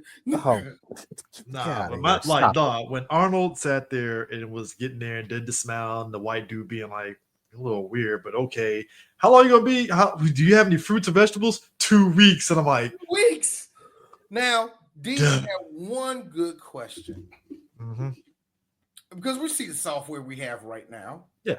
What is wrong with the AI in that time? You just see someone 2 weeks, 2 weeks, 2 weeks. How did it function? What made it misfunction? It's like the director wanted something cool to happen. We need to see something cool happen. And Let's I do have to say, the. now I No, we don't need have. the shenanigans to happen. Now that being said, Eris, I don't have a Hijinks, picture if of you it. will. I do not have a picture of it, but when he took off the head and came off like that, I have to tell you something, Verhoeven. This movie cost $65 million, equivalent to $300 million now. No, it didn't. Dog. No, it didn't. It cost $84 million. Oh, cost 84. I thought it was 60. All right, whatever. It was technically between 40 and 80. Oh, But shit. you're dealing with a movie that will be about $400 million now. Yep. That what you did with the whole thing opening up like that? That was dope. It still is Ooh, dope. Shit. that still looks good. That's incredible, man. You know It what still the is. fucked up- and here's the thing. Here's the fucked up part. Before somebody said this, we have said this before on 3BG. Can you do that effect now? Yes, and it'll probably look 10 times better. Here's the problem. It won't age as good. Number two, yeah, that too. It will not Yeah. age. It won't age the like same. that It one. won't age the Yeah. same. Now, I will say there are some practical effects we've been seeing in the last like 10 years. Time would tell, but I'm with Eris. They don't age the same. They And don't. number two, producers are incredibly cheap. Now, we've always talked about where back then they did this. A movie like this, which actually, we're seeing practical effects, but there's actually predated CGI in this movie when no one wanted to deal with CGI. They didn't know how to deal with it. Nothing. Good example is the X-ray scene. Now, the X-ray scene. Oh, X-ray scene is still dope as shit. It's dope. You want to know why it looks that good? That wasn't CGI. That was animated. All of that, what we saw, was hand drawn. That's great. Yeah, I know. And guess what? Something that current day studios never want to do again. And you want to know why? Here's Paul Verhoeven. Hey, Paul, how good was it? It took them weeks. It cost so much money. Giant computers in a room. Yeah, because back then, guess what? It was shot on film. Boy, dog, that was expensive as fuck. But here's the thing: you probably say, "Wait, the computers couldn't do it back then." The computers tapped out trying to do that scene. I am not kidding you. They fried computer hard drives trying to do that, Joe, and they quit. That's why it had to get delayed. And finally, somebody's like, "Can we just draw this shit?" That's gonna be expensive as hell. Do it. No. So they shot the primarily this movie was shot in Mexico. Yeah, they shot in Mexico. So that makes sense, actually. The subway station was straight out of Mexico City. Some parts of there was straight out of Mexico itself. So yeah, they shot it on. They shot it on cheap as much as they could. They mostly shot it in like studio sets in Mexico. Mm-hmm. That makes sense. They kept it as cheap as possible. I mean, they gave you because they knew this junk was going to cost millions of dollars. You know what I mean? But when you think about it, like some of the special effects definitely didn't age well. Whenever you see Ronnie Cox with the Mars background, that looked so blue screen as fuck. Oh dang! Do I got that picture? Oh no, I don't have it. Please tell me, okay? Because there are moments where it's like blue screen as shit, and I'm like, It's one of the things where I was going to pull that out to be a smart ass to errors. Come on, D, we're not making practical effects. I was going to pull that bad boy out, and Error's like, okay, D, that's different. It's like that's not the same. You know it ain't. Nah, I knew there was something. It's a bad effect. No, I know there's some things. There's some things you definitely had to cheat in a way. Yeah, you have to. You have to. No, I mean, is it distracting? Sure, but because when you're working in the when you're working in the time frame, the year that you're working in, the technology that you have, this is between 1988 and 1990. Yeah. What technology could you even hope to achieve of pulling something like this off?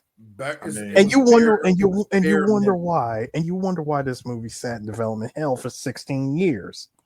Because it's a lot. I mean, it's ambitious as shit to do. It was going to be ambitious no matter what time you was going to put the movie out. It was going to be ambitious. It was going to be heavy as hell, yeah.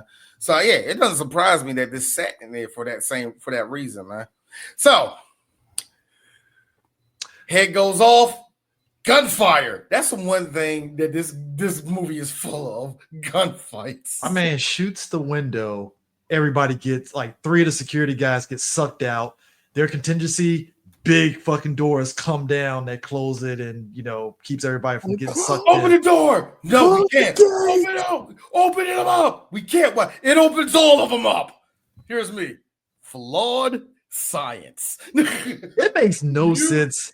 There's no way in the world you have it so we can close out all and not just one. In the future, that's pathetic. Also, that's some shitty ass glass. If I'm in a freaking planet where I die if I go outside, I would have that glass be like quadruple proofed or something. Like no, Chris. When you live on a planet where a 22 caliber bullet. Not even a fucking hollow point, just a regular hollow point, not a 9mm, not a 45, just a 22 snub. A future 22. No future bullet. No, not even a future bullet. You happen to find Grandpappy's old snub and say, "Hey, let's see what happens." All of a sudden, the gun gets sucked out of the airlock. Yeah, Granddad didn't have it like this back in the day. Well, he did now. Like, it totally happened. That's the type of glass. If you look at it wrong, it breaks. Man, That like We're that living that in, whole hold on, that we're whole living in the future. sequence. We're living in the future where the glass is made out of sugar. Sugar Hong glass. Kong, See this Hong wall? Kong, Keeping Hong so Kong, much. Hong Keeping Kong so much. action, Hong Kong action movie Sugar Glass. I mean, Hey, just hey, Chris slaps glass. This glass can hold a whole bunch. Oh Lord, yeah. dog, like because it's just that whole sequence, and then he goes to the hotel. Now on the way, he actually ends up finding the chick that's there was Marina. Was it Marina? Melina. Yeah, Melina. Melina. Now, when he gets to the hotel and sees the thing that was in the block box, it said Melina, and he says, "Hey, can I borrow a pen?" And I guess it's a way to really show, oh, he really did write it himself. Because again, he's talking to him, his other persona, and when he writes Melina on the thing, it's like, oh shit, I guess it is me. Okay, oh shit, cool. He gets to the place, and it's the most like clearly this is the lower end of exotic clubs, basically. Because it's very all encompassing. We got 3 titty women, we got midgets. Chris, this is that back alley one. I mean, Melina's probably the only high end one if you think, well, next to the 3 titty chick, I guess. Yeah, I mean, come on, it's 2084. You're in Mars. Sure. Gotta be honest. Why not?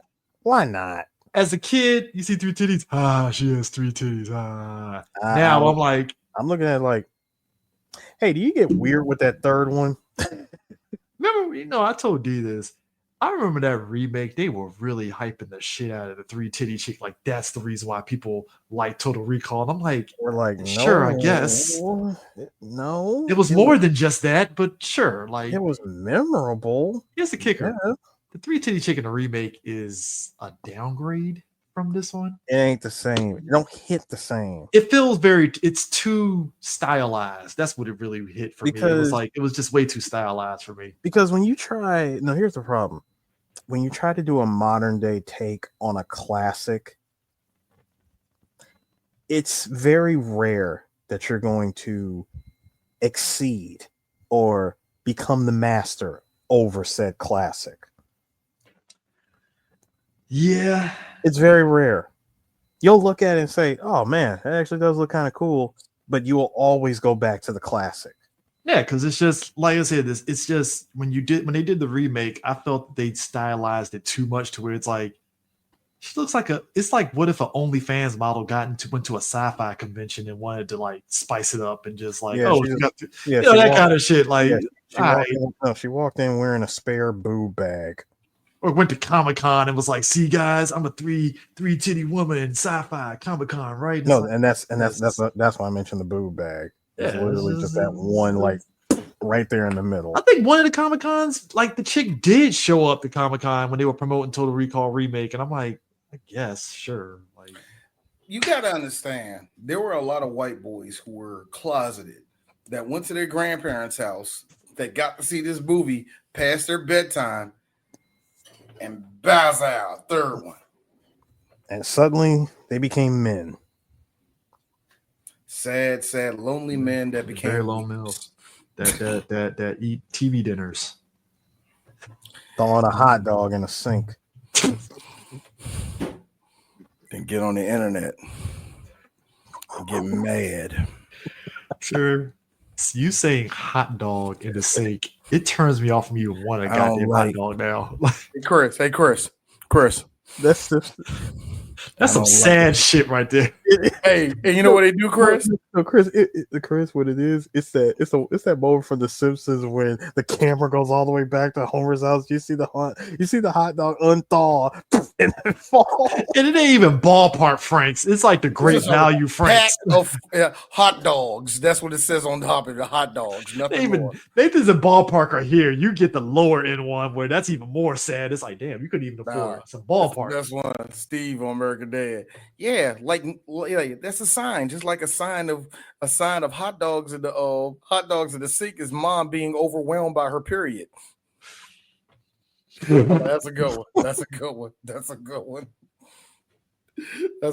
But yeah, I think I think you gotta realize that a lot of guys saw that, and that was the pinnacle of their childhood for some reason. They saw a third boob where one was supposed to be at. That just blew all of their minds. He Right? gets with Melina. They get to the hotel room, and he basically tells her, "Hey, I don't remember you. They erased my memory. I'm married," and she freaks out on, "You're married? Who is So this woman?" she's strong. She's sir, Yeah. sir. It's what the new kids are saying. Demure. Oh, No. She's Demure. supposed to be no. She's a combination. I mean, she's a combination of sleazy and demure. Yeah, Yes. because she's a whore, but at the same time, she's very mother-like and wants to make sure that you're okay. I hate how Gen cares Z about- took demure and it made it a thing to where I was tired of that fucking word after a week. Yeah, when it became the thing on TikTok, White people took it over. That's when I was like hanging up. I was super over it. When white folks like Kim Kardashian took it over, I was like, well, it's time. It's over. It's I done. think, can we stop saying that word? Can we stop It's that? Y'all don't. Did y'all even know what it means? Do you know what a dictionary is? A month ago, you never even said it. It wasn't even in your vocabulary. Well, see, Suddenly, Eris. suddenly, suddenly some skank on TikTok says the word, and then you just take it over. No. What happens is a smart girl says it, and some skank on TikTok who don't know the meaning of words. D. I did not say it wrong, because you got to think about it. If it was a smart person that said it, it would only get that much attention. Well, but hold on, Chris. But when a whore or skank says it, they get all the attention. That's what happened. You just repeated what I just said. That's what I'm saying. You just repeated. No. Repeated what I just said. No, dude, I did not say that a smart person said it, because the thing is, we don't acknowledge the origin where it comes from. We just follow the trend. Remember? True. All right, cool. That's my point. Sure, Eris. Shit on the. I'm not, but I'm just telling. On the trad girls all you want. Oh, absolutely. No, trad girls don't. It's my work, because I say all that to say, stay woke. Eris, do like this. I love the trad girls, because trad girls to me are not on. Trad girls to me don't exist. Y'all don't. If y'all do exist, that means you're a pure epitome of white women. Do it for me, and I can still complain. That's what that is to me. That's what trad girls to me are. They're the ones that like, oh, poor black person. You're gonna give something to it? Ew, now. Like, I remember when TradCon was a thing for a hot second. I gotta say, Rachel. All these girls who were raised super Christian and then left. Look, raised super Christian, left their homes, got with two guys that treated them like hoes, and now all of a sudden they got standards now. The worst were the trad guys. I find it okay. amazing. Those dudes are just virgins, and some of them are closeted gay. Okay, They're very not even beta. Like trad black men are some of the most militant black dudes ever, and it's like, nigga, it ain't that serious, bro. Now you gonna let your wife just walk around and you ain't holding her hand? Sir, calm down. They all look like this. Yes, they do. Or like that one nigga that I like, that was in there. He was all of the he was a bit the Marine. Like, yeah, I'm a world champion power lifter. Stop giving these men y'all numbers with their pants is dangling like that nigga. It's like those traditional. You remember how I think we talked at length about little people in movies, and I always bring up Warwick Davis. But it's just kind of amazing, this sleazy, exotic club is all encompassing, and we get, little people. Yeah, too. that is that is a very famous little person. Or she would like to say, hot ass midget. That's what she would say. I didn't say that. God rest the dead. What's her real name? Eris would actually, no, Eris does not know her real name. I don't think Eris knows her real name. That is, what's her name? Christy something? Debbie Lee Carrington. Debbie Lee Carrington, yes. All right. She has done everything. Was she in Willow? Everything. Was she in Willow? No, she wasn't, but she was an Ewok. Of course she was. Of course she was. Yeah, she was an Ewok. Also, she was in Captain EO. And she was Captain. I was going to say, dude, she had to have been in Captain EO. And R.I.P. to her. Gosh, March 23rd, 2018 I at the feel, age of, And we also have a look, and also hold on, wait. At the age of, God, she was only 58. yeah, and also we have a very famous scene that she was in.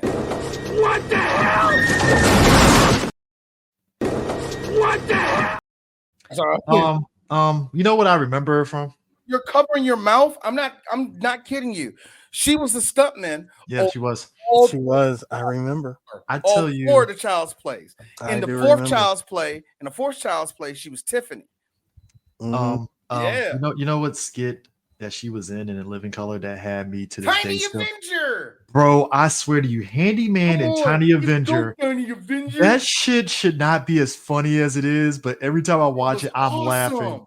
It was the most funny ass shit ever, and I'm like, they would never put this out now. And I don't like saying that statement, but it's like, damn, they should, because Handyman was a hero. Sure, but guess what he did? I beat the shit out of crime. Bop, bop, bop. He used to do this and fuck niggas up. And then Tiny Avenger, I like the one Tiny Avenger, she hopped off something like drop kick somebody. It was funny as hell. It's the Handyman flying where he's like this. It is the CG background like Superman. Where no, it's the stock footage of New York in the background. No, this is the best part. He's flying, flies off. Damon Wayans does have a section in hell for him, but Satan like, nah, you don't need to go to hell. That was a good joke, nigga. That was a good joke. Tiny Avenger, I swear to you, me and my dad were in tears when she came out. They could never do that joke today. I think they couldn't. They couldn't because the main reason why is because I like how little people have the same problem that black people have. They can't stop calling each other midget, but at the same time, they fight anyone to the death for doing it. So they have the same problems that black folk got. Nigger, get him. No, actually, I would be the one to say they would be all for the joke. It'll be everybody except them that gets offended. That'd be funny because to me, little people for a long time, they like here's the thing. I think everybody's against, hey, dude, the short jokes and you tossing around, it's over. It's not funny no more. That's degrading. Stop saying degrading shit to them. I think that's what they're just tired of. And they should be tired of that shit. Oh, yeah. But where I find it very funny is I find it funny that they have the same problems that a lot of minorities have, where we are trying to excel, but there's still stuff holding us back. Because here's the thing, as much as we see little people on television now, I think the producers are back there cracking up, thinking it's all comedy. Look at him, he's so small. I guarantee you there's a dude at the Learning Channel with a bucket of popcorn trying to watch these niggas hop out of a Chevy. Why a Chevy? Why a fucking Chevy, sir? You know what I mean? Just a high sitting truck. Just see a little dude. To him, look at it, rewind it. I guarantee you, it's some straight up exploitation that they're still going through. So I understand why they have a lane with, and forgive me, I'm so sorry. I'm not trying to use the word midget no more. I don't want to because I don't want to offend nobody. I'm just used to saying that shit because the word is funny, and y'all gotta admit when you say. I gotta be honest with you though. I do think it's as much as I'm joking about it and stuff, it is kind of interesting how I joke about her not being in Willow, but I was like, damn, how many little people tried out for Willow and just didn't make the cut? I think all the ones that made the cut are the ones that we've seen multiple times. I think if you made it on as an Ewok or on Willow, we know you for life. Yeah, that's what I was saying. I was thinking about that. I was like, damn, how many people didn't make the cut? And they're just like, damn, I had an opportunity to make something, Now, that being said, though, I'm just going to put it out there. It's just D. You ever notice that Peter Dinklage is always by himself and there's no other little person around him? Just throwing it out there. He's cornering the market. He's trying to be... Sounds selfish, D. Hey, sir, he's the new Toxic Avenger. Yes, he's Toxic. Wait a minute, he's going to be Toxic? Uh-huh. fuck out of here. Why? It is. You see the trailer, the teaser trailer for it? All I saw was I didn't actually see how toxic. Oh, the teaser trailer is like wild. It's literally pure trauma. They are definitely like going for it. So trauma still has a part of it. Well, I'm pretty sure they couldn't release none of the license without trauma being a part. Because I mean they've been developing that movie for a while. It's just minute. We're talking about this being 16 years. Toxic Avenger has been in developmental hell since the 90s. Yeah, they've been trying to do this for years. If you think about it, like I can understand why it's not making the waves, because let's be real, Toxic Avenger and Trauma kind of like represent a certain level of a movie era movie. And even though James Gunn kind of takes a little bit of the Trauma stuff with some of the stuff that he does, it's not quite full tilt Trauma where it's like, I don't know, man. Like because trauma movies, just calling the truth, they're shit movies. Yeah, there's some, and they're kind, in a lot of sense, they're endearing shit. At least Kaufman is here to see it. Yeah, I'm glad Kaufman's there to see it, man. Because like it's so funny. I love how that's how we are critics, because we have the utmost respect for trauma movies. I have respect. Hey, look, you gotta know you gotta know your origins. Michael John White starred out in a trauma movie, so I'm just saying, like, I the reason why I get along with our boy Mo is because I like, you have a something weird video tattoo. Yes, I do, dude. Okay, let me tell you, I have a short history with something weird. Really, D? Let me talk. Like, so it's like, I like the fact that we get the corners of hey, white people, we know it. Now I like to say, so this whole process and stuff, but basically after this whole thing, he gets with Melina and stuff, and they decide, all right, we're gonna meet Quado, right? So they're running away, and they get to a point where they meet Quado. Well, they meet the one guy that at this point he's part of the resistance, and you find out, oh, I'm not Quado. And that's when you realize, when he opens his shirt up, he does this whole, and then boom. Mr. Quaid, Open your mind. Touch my hand. Like, gotta be real. If I saw that shit, I'd probably be like, first off, what the fuck is going on? Second of all, so is he asleep? So is he awake? Like, nah, that looks infected. Need some big gauge? Why are you wet? What's wrong with your face? Does peroxide exist in this timeline? Why does it smell like almonds in here? No, like here's the thing. Are those pubic hairs on your head? Or is that a part of the chest lost it on almonds. Like, hold on. No, seriously. Is that chest hair or pubic hair on his head? Does anybody got any baby hair, sir? Does anybody got any orange slices? I gotta be honest with you, man. The mutants in this movie, I gotta admit, I like how nowadays mutants are all sexy looking and stuff, X-Men and shit. They're like, nah, fuck it, you're getting the dirtiest of mutants. Okay, Chris. That is the back alley mutants. That has been my biggest complaint of everything in sci-fi. Guys, listen to me, everybody. Women, men. You don't have to fuck it. Thank you. You don't have to fuck it. My man, the taxi driver, pops his hand off and he got a whole fucking alien arm. That takes away from the adventure of it all. You don't have to fuck it. Why do you? It is okay. The X-Men is be what it wants to. X-Men is. You don't have to insert it. You don't have to insert it. You don't need it to mount you. I want people to understand that X-Men. Dude, this is everyone looking at you. I want people to understand the X-Men is 98% good-looking people, and then the other 2% is characters like Maggot. I like Darwin. And this is the other 90%. And this is the other Chamber. And this is the other 90% cover that D for telling them what to do. Thank you. It's like the X-Men is beautiful people, and then you got Maggot over in the corner, like, damn, fuck me, right? Like, goddamn. Yo, Marrow. Look, I like how Marrow is beautiful. Look, I like how Marrow got all this ugly shit on her arms. She got some nice ass titties. She got some real nice, beautiful face. You know, it's like look, no bull crap. Recently said, no, that is a Jim Lee Marrow. Recently said, my sons, my oldest. I mean, she is cute like a motherfucker. My middle son. Well, she's a mutant. That's why.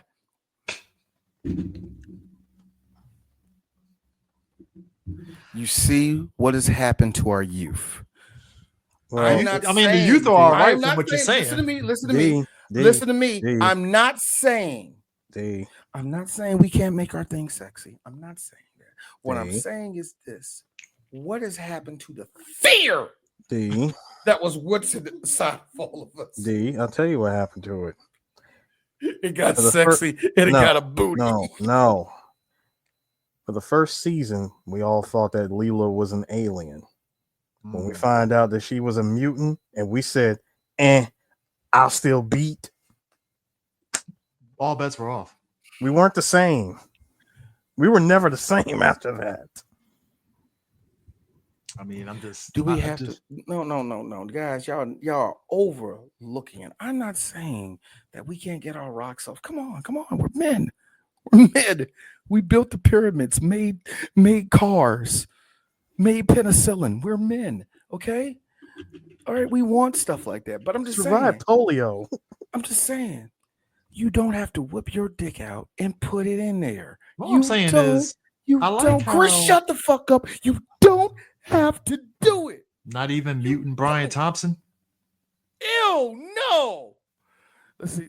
Let me turn around real quick. With the half face. Ew, no. With the half face where it's like, damn, who mutilated you? But you're a mutant. It's all messed up and shit. Chris, if it was done today, that one girl who had the one eye jutted out, Yeah. all this looking like she seen the surface of Venus. You know what I mean? Her. You know what we would do to her now? Give her the fattest, juiciest Latino booty. Dude, That's what we would do now. The little girl, BBL. the little girl that's a precog. She wouldn't even had a mutilated face. She would just had a scratch, like she got hurt, like she just got scratched by a cat. And it's like, that's you her have a little mutant bit of powers. mutation, but you're still a beautiful girl. Thank you. It's like, No, we need to tell She's a everybody. walking sunflower. We have to. fair point. Fair point. Just saying. Fair point. She look, Chris, Aaron, stop that. That girl looks like a whole melanoma. Don't do that. Points were fair on that one. I'm saying, like this, My God, yeah. I'm just saying, we don't. You know, there's Rule 34. But that's why I said Watto somewhere. But that's why I'm saying Quado. I'm trying to remember the remake. This is how much I barely remember the remake. I'm trying to remember the remake kind of do Quado in a very like sexy way or some bullshit. I'm trying to remember. Oh God, I don't remember. See now, and I want to watch it, but I don't want to I watch need it. all y'all to stop thinking that everything was made with Cortana from Halo in mind. Look, they evolved Cortana for unnecessary reasons. No, de-evolved according to the chill. Fuck those people. First off, Tell her to whip them titties out this time. And when they saw that we they need got more we need more of that blue cleavage. and then they deleted it when they saw that they got deleted. Chris, you can get mad and grimace all you want. I laugh at this stuff. no, it's just annoying. Not you, but just It's all. Listen, I'm the comedian from Watchmen. It's all a joke. Chris, I can't take this shit no more, man. just. I can't look. That's my problem. Actually, I'll move wings on that one too. We don't have to jerk off to it. You could just go on with your day. You could just, you know what? Deer Park. You can get some water in you. You could do that. But why What's the change? lotion on Why the skin? change the norm? Why Chris, change the norm? I heard what you just said. I fucking hate you so much. Why change the norm, D? And that would be their question to y'all: is why change what is normal? Oh my God. Just imagine if you will, man. Like my thing is this, like I said, we don't like stuff that's ugly no more. Note how the setting of this Especially in movie- recent years. That's what I'm saying. Look at the Because setting God of don't this like movie. ugly, sir. But no, think about this. Look at the setting of this movie. How gritty and how grimy and how unwelcoming it look. If you made this today, everything will look way too clean. Yeah, sanitized basically. Yes, sanitized. And it's that, and that's what I'm saying. It's too sanitized. I ain't saying, hey, every now and then, yeah, bring the sexy babe. Dude, we just talked about the chick the guy's been beating off to for 35 years with the third titty. All right. You can have all that, but the fact that everything is pretty, that's my problem, including the men. How are all y'all looking like y'all are part of 300? That's my problem. Everybody is pretty. That's it. I just want my sci-fi. I swear, Zack Snyder. I just want my sci-fi to look like it's going to give me a tech. I got to be honest with you. That's all. Be honest with you, sir. I feel what in the Chernobyl is this shit? Right. So like, because I'm trying to remember this movie, and I think that's a good thing about this movie too. They kind of give. I think the taxi driver gives a brief thing of what makes mutants, and it's just enough to where you're like, all right, I don't need no more backstory. That's good enough. Boom, keep it moving. And because you had Cronenberg on here that likes making deformed and crazy field information, that look crazy looking shit and all the rest of that shit, because you got that mixed in with the fear that was going on during the Cold War, which was, what if somebody drops a nuke and we walk around, we got an arm on our head, a tongue on our chest, and we speak out our ass? That's what people were thinking. Real life, you just die of radiation poisoning, and that's it. For some reason, somebody have you seen the pictures of niggas at Chernobyl? Dropped a nuke and no one seemed to have walked around with a Geiger counter. That's what I'm saying. You like people, they had this idea that the future was doomed. So that's why everything looks so gritty and all that. When they get to the 90s and everything was doing good and Bill Clinton was getting sucked off in office, everything was clean and nice. Back when you can get impeached, when the rule of law was still in play. Hey, Chris, the boat has sailed. Long time ago. We have been dealing with this nigga for the last 12 years. Right now, Trump is looking at you like this. What's up, baby? Talk that shit now. And yet, the Supreme Court is basically doing this at every turn when it comes to that battle. They threw an El Salvador. Let me tell you something. Because they basically telling them, do your fucking job and get that motherfucker back, despite Trump saying no. And they're like, no, you're going to do your job. Now he's still going to be like, no, because he's a whiny asshole, but still. Hey, Chris. And every time he doesn't, and every time they don't do their job, the American people. You can't keep getting away with it. Specify. You want to know why? No. Hold up, pause real quick. Whatever. That's liberal. That's liberal. No. People. Whatever. No, Chris. That's the American people. I'm not putting a percentage. You're a part of it too. Thank you. I'm not putting a percentage on it. I don't really care. I'm not differentiating. No, I didn't say percentage. I'd say that's liberal white people right now, even though they could do something. Again, Chris, I don't know. Again, I don't care. It's people's reaction to this. And also, Chris, you know for a fact, Stephen Miller said this to Trump. You don't want your top military guards to be decapitated, heads on pikes around the Bastille, okay? You don't want that. La resistance! Okay, you don't want any of that, okay? You don't want that. So this whole administration is a clown show of John Crop proportions. What are you talking about, man? I am telling you. It's been a clown show since 2016. No. They had competent people there, so it was not quite a clown show. This is full tilt clown show. Are you really sure? Sir. Chris. Yes, we had a pandemic, but was it like this? Fuck no. At least it was like, all right. First of all, Chris, you forgot about Dick Cheney and all the shenanigans that he was doing. No, in terms of right now, all the bullshit compared to 2016, like that term, that shit. That's all I'm saying. You see what Donald Trump has done to this podcast. I'm sorry, y'all. We stopped in the middle of this shit because Chris sees the complexities of the future where authoritative figures take over and make sure that people don't get in. Because one of the plot points of this is that Mr. Cox has the key to making all of Mars breathable, which, by the way, bull to the fan off. Shit. Turn the fan off. Apparently, you can just hey, that's it. And first of all, when you have an army of Luigis, causing, mayhem and chaos and just wreaking havoc everywhere, what do they want? More freedoms, more food, more liberties, more air. Yeah. I think the best moment. When I swear, I'm sorry, Chris. I was just gonna say, I swear, when I heard their reasons, I was like, huh. Yeah, sounds a lot like what's going on today.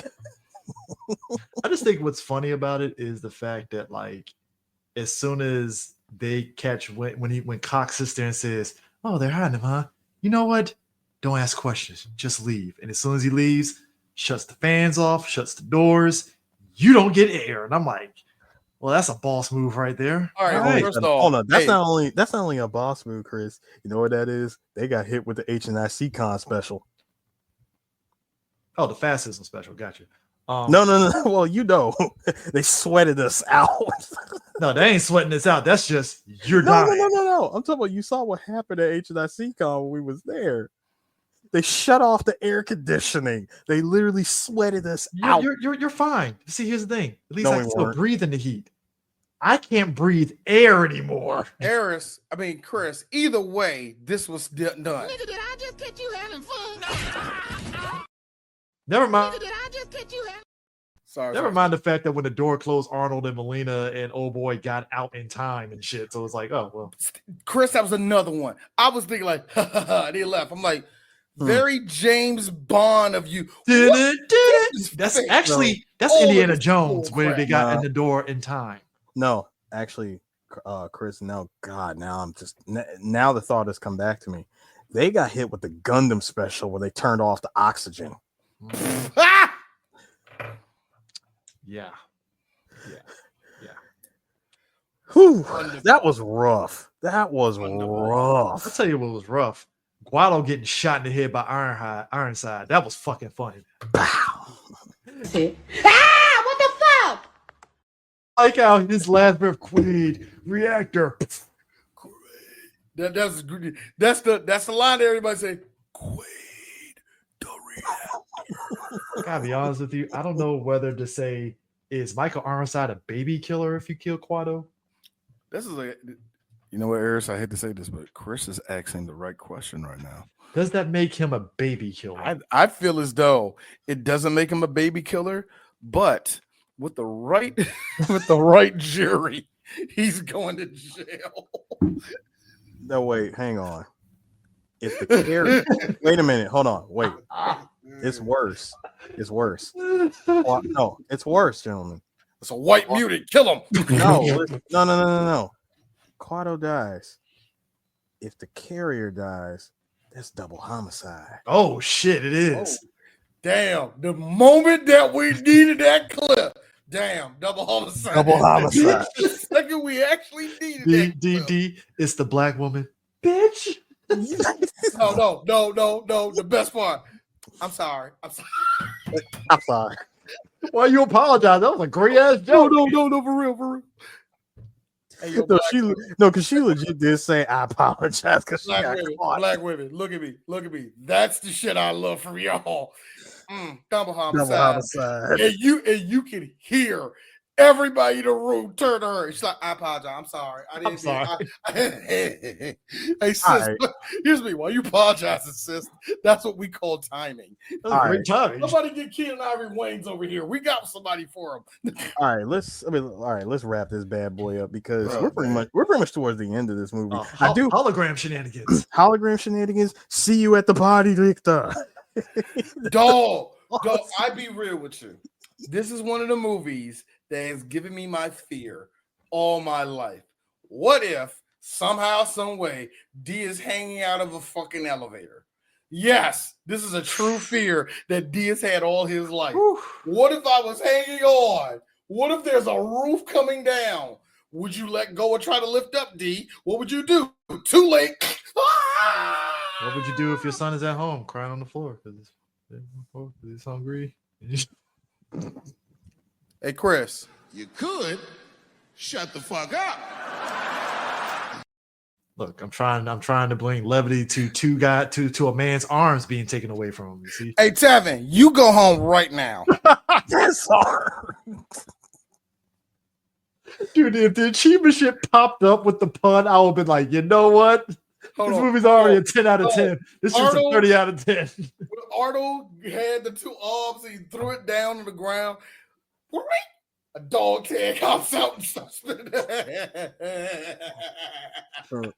Nah, for me, I had to go with the good old Jack Nicholson. Hey, let me lend you a hand. I gotta be honest with you, man. I felt I keep holding on. I knew. See, I remember watching the fight, and I knew this is where Ironside fucked up. When Arnold did that action move maneuver where they grab your arm and they wrap it around like this and break it, I'm like, and you're dead, sir. He's about to throw you off the fucking elevator. Eris, I got another one. Boom, Eris, I got another one. Boom, boom, boom. Hands up! Hands up! Hands up! When I move, you move. Just like that. Just imagine though, Michael Ironside falling to the ground, MK2 style. Ah! Was that the second one where you got to zoom in? Yeah, that was Yeah. the first one. Yeah. But that's the only that was missing. Nah, I like the one from Mortal Kombat 4 when you get the countdown and they're just sprawling down the pit. God bless Ed Boon and that design team for that one. Oh my God, that was a good one. So this is where D says, how did this movie not immediately get people going bullshit? They're out. So Cox basically corners him with a fucking detonator and says, if you detonator, touch that thing, you do it. Old girl shoots him, and that's when Arnold's like, I guess I can activate it. And that's when he's like, too late, and then he actually throws the fucking detonator to where the window is, and it starts blowing everybody out. And he does this thing to live long and prosper shit, and then hits the thing. Yeah, when I saw the 4 fingers, I'm like, okay, because it's alien. Yeah, this is alien tech. Speaking of which, stop. Alien. Wake up. You mean to tell me that the aliens just so happen to leave a whole reactor underneath the stupidest thing in the world? How is anybody saying that this is real at this point? I mean, like honestly, like now, yeah, granted, I can understand the alien aspect, but that's just too far of a go. No, wait, stop. It's alien tech at the bottom of the reactor. Stop. Don't you dare say that's our ancestors. No, this is freaking LV-462. No, it's not. Don't do that. Don't do that. Thank God. I really thought you was about to say it was Moonfall. No. No, not Moonfall. I wish. I'm saying this. No, Moonfall wishes. I'm saying that this is what happened in Aliens when they terraformed the xenomorph planet. I guess. You put a reactor at the bottom. The aliens is chilling down there, snatching up bodies. You can't fire any guns in there because you set the whole thing off and blow it up. That's why you need a hard-nosed woman to go down there with a flamethrower. Oh, yes. And Michael Biehn. Hard-nosed woman with a heart of gold. And Michael Biehn, because you need a Michael Biehn in every sci-fi movie. Which I'm surprised he wasn't in this movie. I thought he was for 2 seconds. Hey, Cap. Just say you beat off to it, dog. It's all right. You amongst friends. You're amongst friends. I'm gonna clown you, but you're amongst friends, dog. I ain't gonna judge. I'm just gonna make fun of you. You get these jokes, but we love you. Yeah, we love you. It's all skill. We love you. Love. I'm just like you was what 12, 13, no lotion. Because Arnold and Melina, Quaid and Melina have plot armor. They can survive out in Mars before it terraforms itself enough to where their heads don't explode. Which is the biggest piece of bull crap. You mean to tell me they just been out there and then terraform happens and it's like, oh, cool. Wait a minute, but Cox can go. Cox went outside 5 seconds before he hit it, so But Arnold Schwarzenegger and the housekeeper he was cheating on Maria Shriver with, they could just live, huh? I mean, yeah. Face all you want. Arnold's like, if you get a girl, I want her to be, Latino. I want her to be a brunette. She's actually very, very, but she's like a really, really nice woman. I would also like to point out that Sedekana. No, Yes. no. I would like to point out that Blue Sky. Stop it. He did say that. No, hold on. Yeah, I he did like say how it the at the doctor beginning. said, wow, blue sky. Blue sky on Mars. Never seen that before. Oh man. No. Yeah, fake. Yeah. Fake Gave news. it away. Fake news. No. What he just said, yeah, all of this is fake. All of this shit fake now. Well, Darnold is, his Quaid is second guessing it when he's kissing Melina. Like, is this real? And then, we're not going to answer that question. And credits. No, dude. The fact that you got Sharon Stone, which I ain't gonna lie to you, 80s aerobic Sharon Stone turning into Deadly Assassin, Cammy from Aerobic Street era. Fighter, And he's in that second. one, She was gonna start singing. that was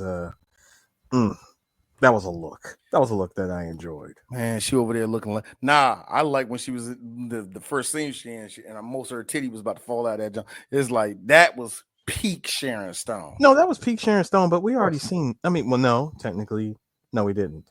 Basic Instinct didn't come out yet. Yeah, I forgot about that. Yeah, this is true. Yes, you are absolutely correct. Yeah. Sharon Stone's movie characters are never to be trusted. Never. I mean, never. It's got to be at least one or two times. There are not.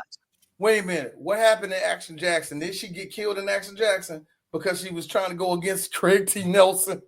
Yeah, something like that. Because Craig T. Nelson played. This is why I'm sorry. Saying the Craig boyfriend. T. Nelson's name out loud with villain doesn't make any sense. I know. He's Coach. But what I like though was just seeing her really play the come on, like come on.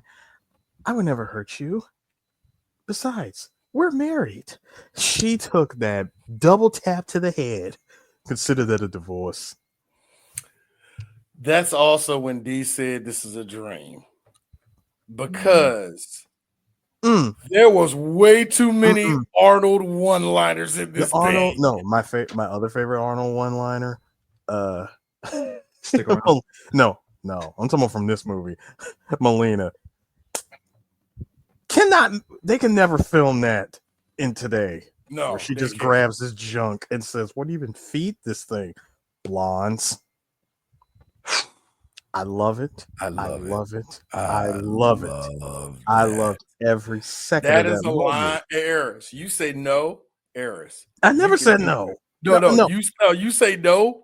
Oh, you can get away with that today. No, you can't. Oh, you can't. Yes, you can. No, 2008 was the last time you could have got away with something like that. You can still do that. See, it's okay when a woman does that to a man. We can't do that to them. True. I mean, we did that back. I mean, first of all, seeing that it was a woman back then doing it, we love it. For them to try, hold on. For them, if they did that today with the same woman, they would call it problematic. No, they wouldn't. You know what they call Yes, that? They would. Female empowerment over the patriarchy. No, they wouldn't. No, they wouldn't. No, they wouldn't. They wouldn't. Yes, they would, because half the bull crap they do today is that same thing, and they stand on that. Hold on, but I can flip that because remember, according to the outside, they hate men. But Eris, nope, they don't live in reality. Yeah, and the reality is that you can still do that in movies. But hold on, this is a movie that doesn't exist in reality, so they can project that. Eris, sure. Fuck it. I don't care. I don't. I don't care as hard as you do just to prove that you can run with the red pill and not be with the red pill. I feel Eris is low key. I am tired of you. I feel Eris is low key pushing some white supremacy talking points. Yes, he is. I'm really not. No, you are. Yeah, I am not. You're not doing it on purpose. But you just agreed with me 2 seconds ago. Stop it. I agree with a lot of people. No, check it out. The reason why I say that, we agree with Eris because, and this is the fuck part about it, and Eris knows this. He knows that despite how fucking militant you and I are, Chris, you know what he can attack? You just like every other American man. Let me lay on that. Because here's the thing, and that's the reason why I hate Donald Trump the most. He made us all as Americans believe that we are not all the same, when in actuality, a lot of us are the same. We're just different. We're just different races. That's all we are. But Trump made everybody think that we're all different. We all, we do this. And the underlying thing, we're lazy. We want fake. Look, we're lazy. We want our social media, and we like our McDonald's. We're American. I mean, you take our And social media. Eris prays on that. That's why, despite it sounding like some white supremacy BS, 15% of you was like, well, Eris got a point. See? Because you're American. That's why. I'm tired of see how cracked your cold water been. No, I'm you done didn't. with shit. I D, cracked it. There's nothing to crack, because I can tell you right now, you take away if the whole world had its social media taken away in the blink of an eye tomorrow. I think America and Australia kill themselves. No. I would tell you right now, like the the self-deletion in Minecraft in America would be through the roof. All right. Let me tell you something, Eric. Eris. I mentioned the Australians. Oh yeah, you take away the internet from Australians. Here's a crikey, we ain't got no personality, guys. First of all, you take take away the social media in Australia. I would just leave the 9 deadliest animals that can kill you to just let them take care of y'all. Yeah, I'll let them do it's that. It's like this with Australia to me, and we got a couple people from Australia that listen to this. Real talk. Without American influence, y'all are like, what, y'all gonna have your own weird shit? It's like this. Y'all haven't successfully stolen everything from the Aborigines. Are y'all sure y'all could be given where America is right now, do you think anybody wants to try to even copy a tenth of what America's doing? Black Americans, yeah. Sadly, yes. And Chris just said it, because we're the epicenter of all the culture in the country. So everybody wants to be a black person. No. Never mind that. See, it's kind of hard to try to copy a black person in today's, especially at this particular moment, because what are black people doing right now? We're minding our business. Mind our own business. You can still copy us. That's the thing. That's the point. You can try. I'm going to read a book just like that Negro over there. Like Chris, you can try. You can try to mind your own business like us. That's only going to hold you for about a good 10 minutes before they're going to start looking up stuff from the past. So check this out. Eris, is this real? Is Total Recall real? You think all of that was real? Yes, I do. I think it's horseshit. Chris, do you think that Total Recall was real or horseshit? I'm leaning towards real and just happenstance being real. How is it?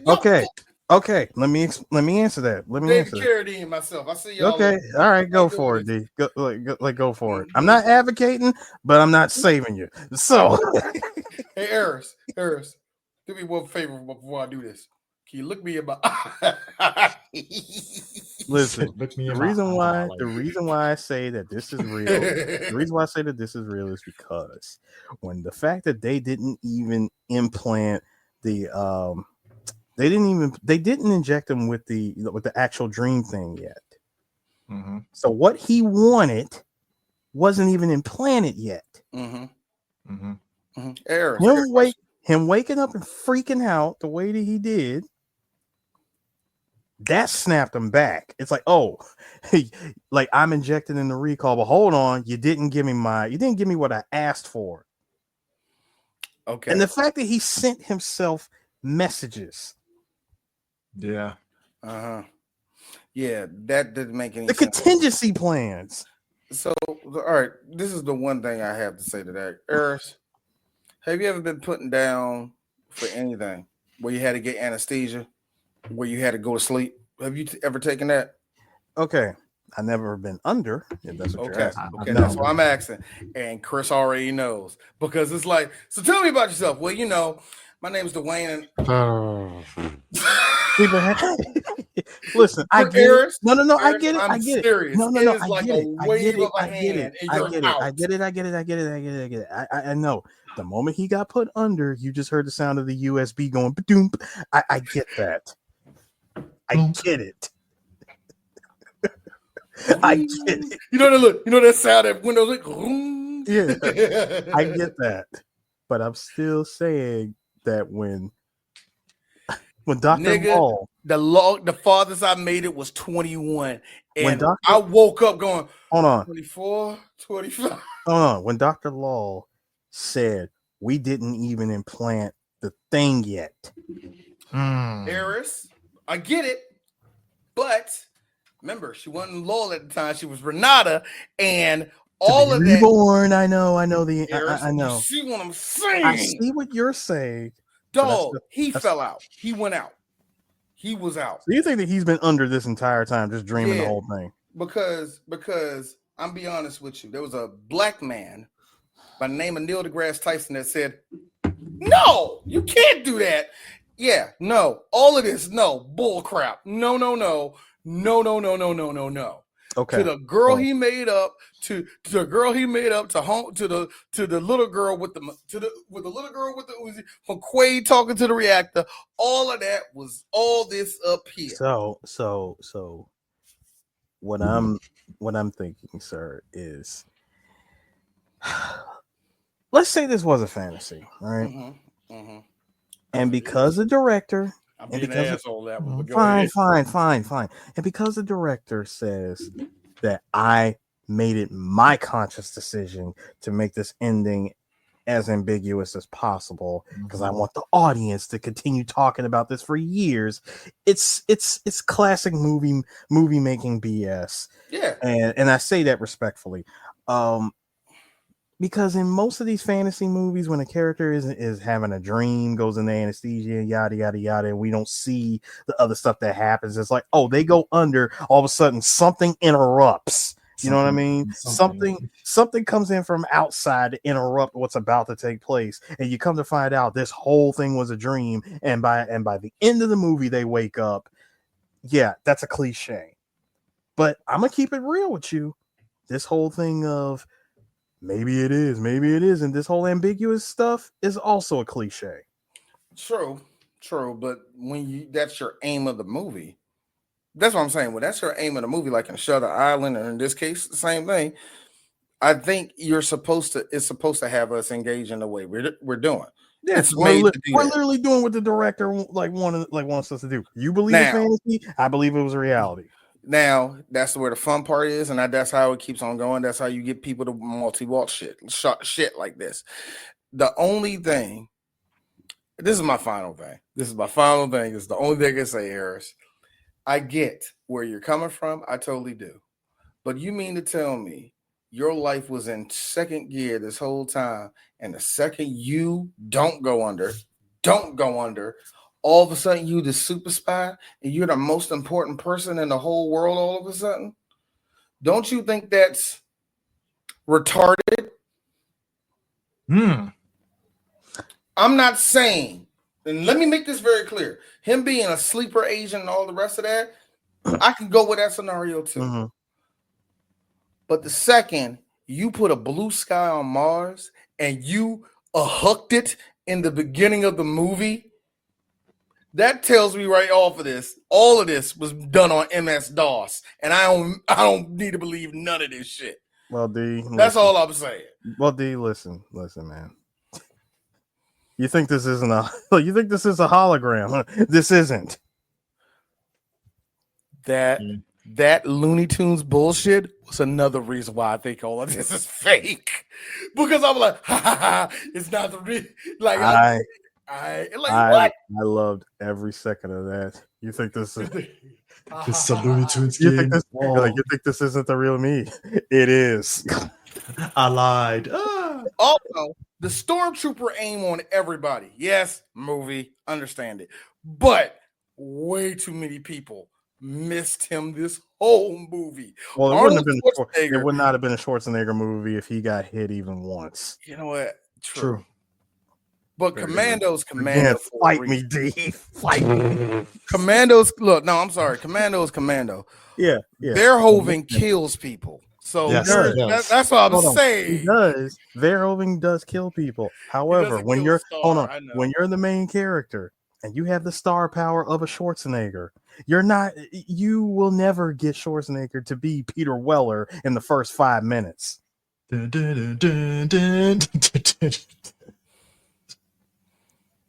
I'm just saying. See you And at the party, Rick. And with that, I think that's a good way to end this. See? I mean, That's yeah. a good way to end this. I mean, come on, you know I ain't wrong. You're right. No, see what I'm saying? This is what the one thing I think a lot of people have noticed this about me and Eris. Me and Eris make the same fucking point. Me and Eris make the same point on opposite sides when it comes to shit like this. So I'm not mad. I'm just like, y'all dumb as shit. This is fake. How y'all look? That's all I'm saying. What D is saying is that him and Eris is De Niro and Pacino and Heat. Speaking Oh yes, we're sitting in the coffee shop. We're the sitting coffee in shop. The diner. That's what we're Diner. My bad. We're in the diner right now. Just so you know, there was no other life for you besides this, was there? What? Was it what? Barbecues and ball games? Nah. It's like you do know that if I have to, if it comes down to me and you, I'm gunning you down. Period. Because that's what I do. You see that woman over there? If you coming at me and I grab her and I'm use her as a shield.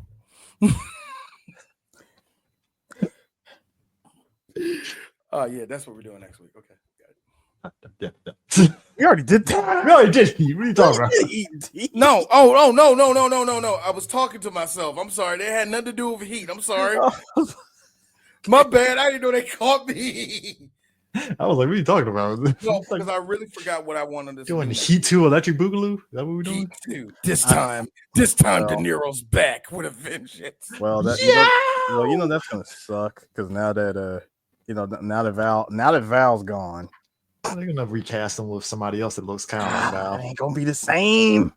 Val was barely in there. He was fucking drunk the whole time. Sir, Val was sunglasses wearing ponytail, running down Main Street with an AK spraying. You can get a white guy to do that. You can get multiple white men to do that. I don't care who you get. It ain't gonna be the same.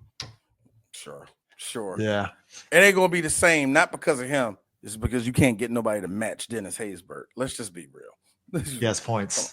We don't make Allstate guy. We do not make niggas like him no more. We stopped making niggas like him in 1972. We just stopped.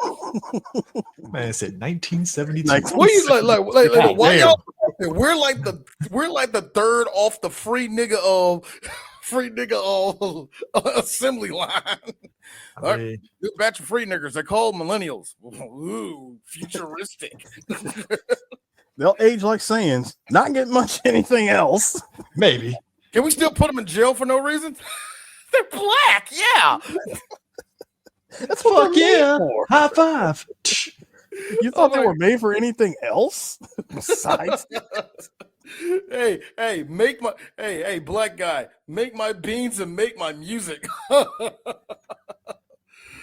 Oh God, it's wonderful being white. La da da da da da. Crackers. Yeah, good old fashioned sci-fi movie shenanigans. Yes, it was. Ending is always up to your own interpretation, what you think it is. Yeah. I like when me and Eris actually argue. The only time me and Eris didn't argue is the reason why me and Eris likes the thing, because me and Eris is like, hey, Eris. Keith Davis survived, motherfucker. He's like, Eris, you know Keith Davis dead. He is dead, D. But hold up. Survived. Yes, they did. Yeah, they did. However, Keith David went back and changed his Eddie Bauer coat. But then again, McCready, you disappeared for how long? Eris, that's what me and Eris look at each other. Boom, boom, boom, boom. like, I know a bunch of y'all at home like, so y'all going to kill each other? Oh, me and Eris are waiting for me and Eris been waiting for years for one of us to make the first. No, hold on, D. I don't say nothing. I just look at you when I do this.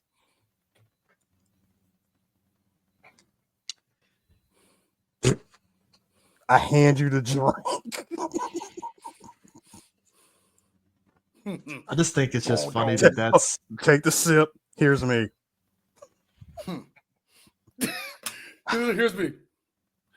I'm gonna kill you. You know that, right? Don't Go fall ahead, asleep. Eris. Show me. Go ahead, Eris. Raise your neck up and let me see the teeth. Here's you. D. Expose your belly and show your teeth. No, you first. Oh, you still got feelings in it. All right, you're good. Look, Eris over there. Look, I'm asleep. Eris, touch my belly. What the fuck are you doing, nigga?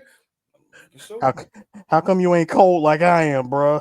I am cold, nigga. I'm sitting on the heater. The fire went out 3 hours ago. How come you ain't cold? Hey, Eris. Look. Why are you ain't cold? Here's me. Hey, Eris, why are you sweating? Again, Eris. No. Eris, why are you sweating? I was watching Cops. The TV survived. The TV survived. Still got a signal. I swear that shit in Step Brothers was funny. He's like, why are you sweating so much? I'm watching Cops. You sweat while you're watching Cops? Okay. Let's stop and let's get this episode. Everybody, next week we're going to do a movie that I wanted us to do from since Jump Street. Well, no, actually not since Jump Street, but this is more for Chris. We're going to keep it propaganda too. Chris, look at me. You're the comic book guy. We need you for this one. Which is? Put on your yellow trench coat and put on your yellow hat, nigga. Dick Tracy. Oh, yeah. Featuring Ladies and gentlemen, Stallions of Madonna. Dick Tracy. If anybody wants to know about this is just real quick. For years, it was in developmental hell. And nobody wanted to make it. But one person wanted to make it more than anybody else. His name is somebody we have not talked about. We're going to talk about for the first time next week. Warren Beatty actually held the rights to Dick Tracy until it was made. Here's the fun part. Guess who holds the rights to Dick Tracy? Warren Beatty. Warren Beatty is what we believed in this and believed in Dick Tracy a whole lot. Warren Beatty is what we like to call old Hollywood, and Yes, only old Hollywood can get the pull to do a Dick Tracy. And If I went into a Hollywood studio and said I want to do Dick Tracy, first off, they would call me a nigga, and then second off, they will sit there and say we're not doing this bullshit. what happened to Dick Tracy? However, go ahead. Chris, you give them the right idea, they'll say, hey, this nigga is actually good. And they'll get AI to do it. Now, here's the fun part about it. Now, the reason now we love to talk about Marvel and DC. No, this is when it actually started. You want to know how Dick Tracy became something? Because Disney looked out and said, the fuck is Warner Brothers doing? Batman? Nobody's going to see Batman. Oh my God. Everybody wants to see Batman. Let's do Rocketeer. We need to do Rocketeer. Nobody's going to watch that shit. We need something bigger than that. We need Spider-Man. Nobody's going to see Spider-Man. What about the Avengers? Who wants to see the Avengers? What about the Phantom? Come on. What about the Phantom? No one knows. Like, I got the Cats and Jammer Kids. Well, think about that one. Come on. Somebody has to have a good idea out of nowhere. Guys, listen up. I got a script for us. Warren Beatty, aren't you busy having sex with all the hot Scarlets in Hollywood right now? Yes, I took a was. break. I took a break to come down here to tell you about a movie that we need to make. It's called Dick Tracy. Dick Tracy was written and directed by him, and he got all his friends to be a part of it. Is it a good? But by what I remember, is it a good movie? Is it interesting and a classic? Oh my God. We are going to debate that part because this movie is still gorgeous to this day. So much like we talked about with Batman Returns, there was a lot of McDonald's toys and glasses and everything under the sun. All I gotta remember, hold on, real quick. Remember the scratch offs to this joint? Oh, I missed that, man. I missed gambling when we were kids, man. You know the thing about Dick Tracy is, I'm pretty sure he didn't even have to. Warren Beatty didn't even have to say anything. He walked into the pitching room with the comic strip of Dick Tracy and just tossed it down like it was a Joker playing card. Now, first off, you made a mistake and slapped down Prince Valiant. And they was like, oh no, not that one, no, Prince Valley, no, we don't do Prince Valley. No, not Doing the that. gay Prince? No, we're not doing the gay Prince now. No, we're not. Dilbert? No, we're not doing Dilbert. Get this out of here. I'm telling you guys, we should do Spider-Man. You want to get fired? Look, You want to do Kathy? I'm just saying, we should do Spider-Man. You can get fired. Like, you're fired. All right, fine. I'm going to Sony. Sony's going to listen to my Spider-Man ideas. Yeah, whatever, you homo. Some white guy's like, hey, this Doonesbury fucking movie is going to be great. Listen to me. We get Blondie. It's a rated R movie. Blondie, right?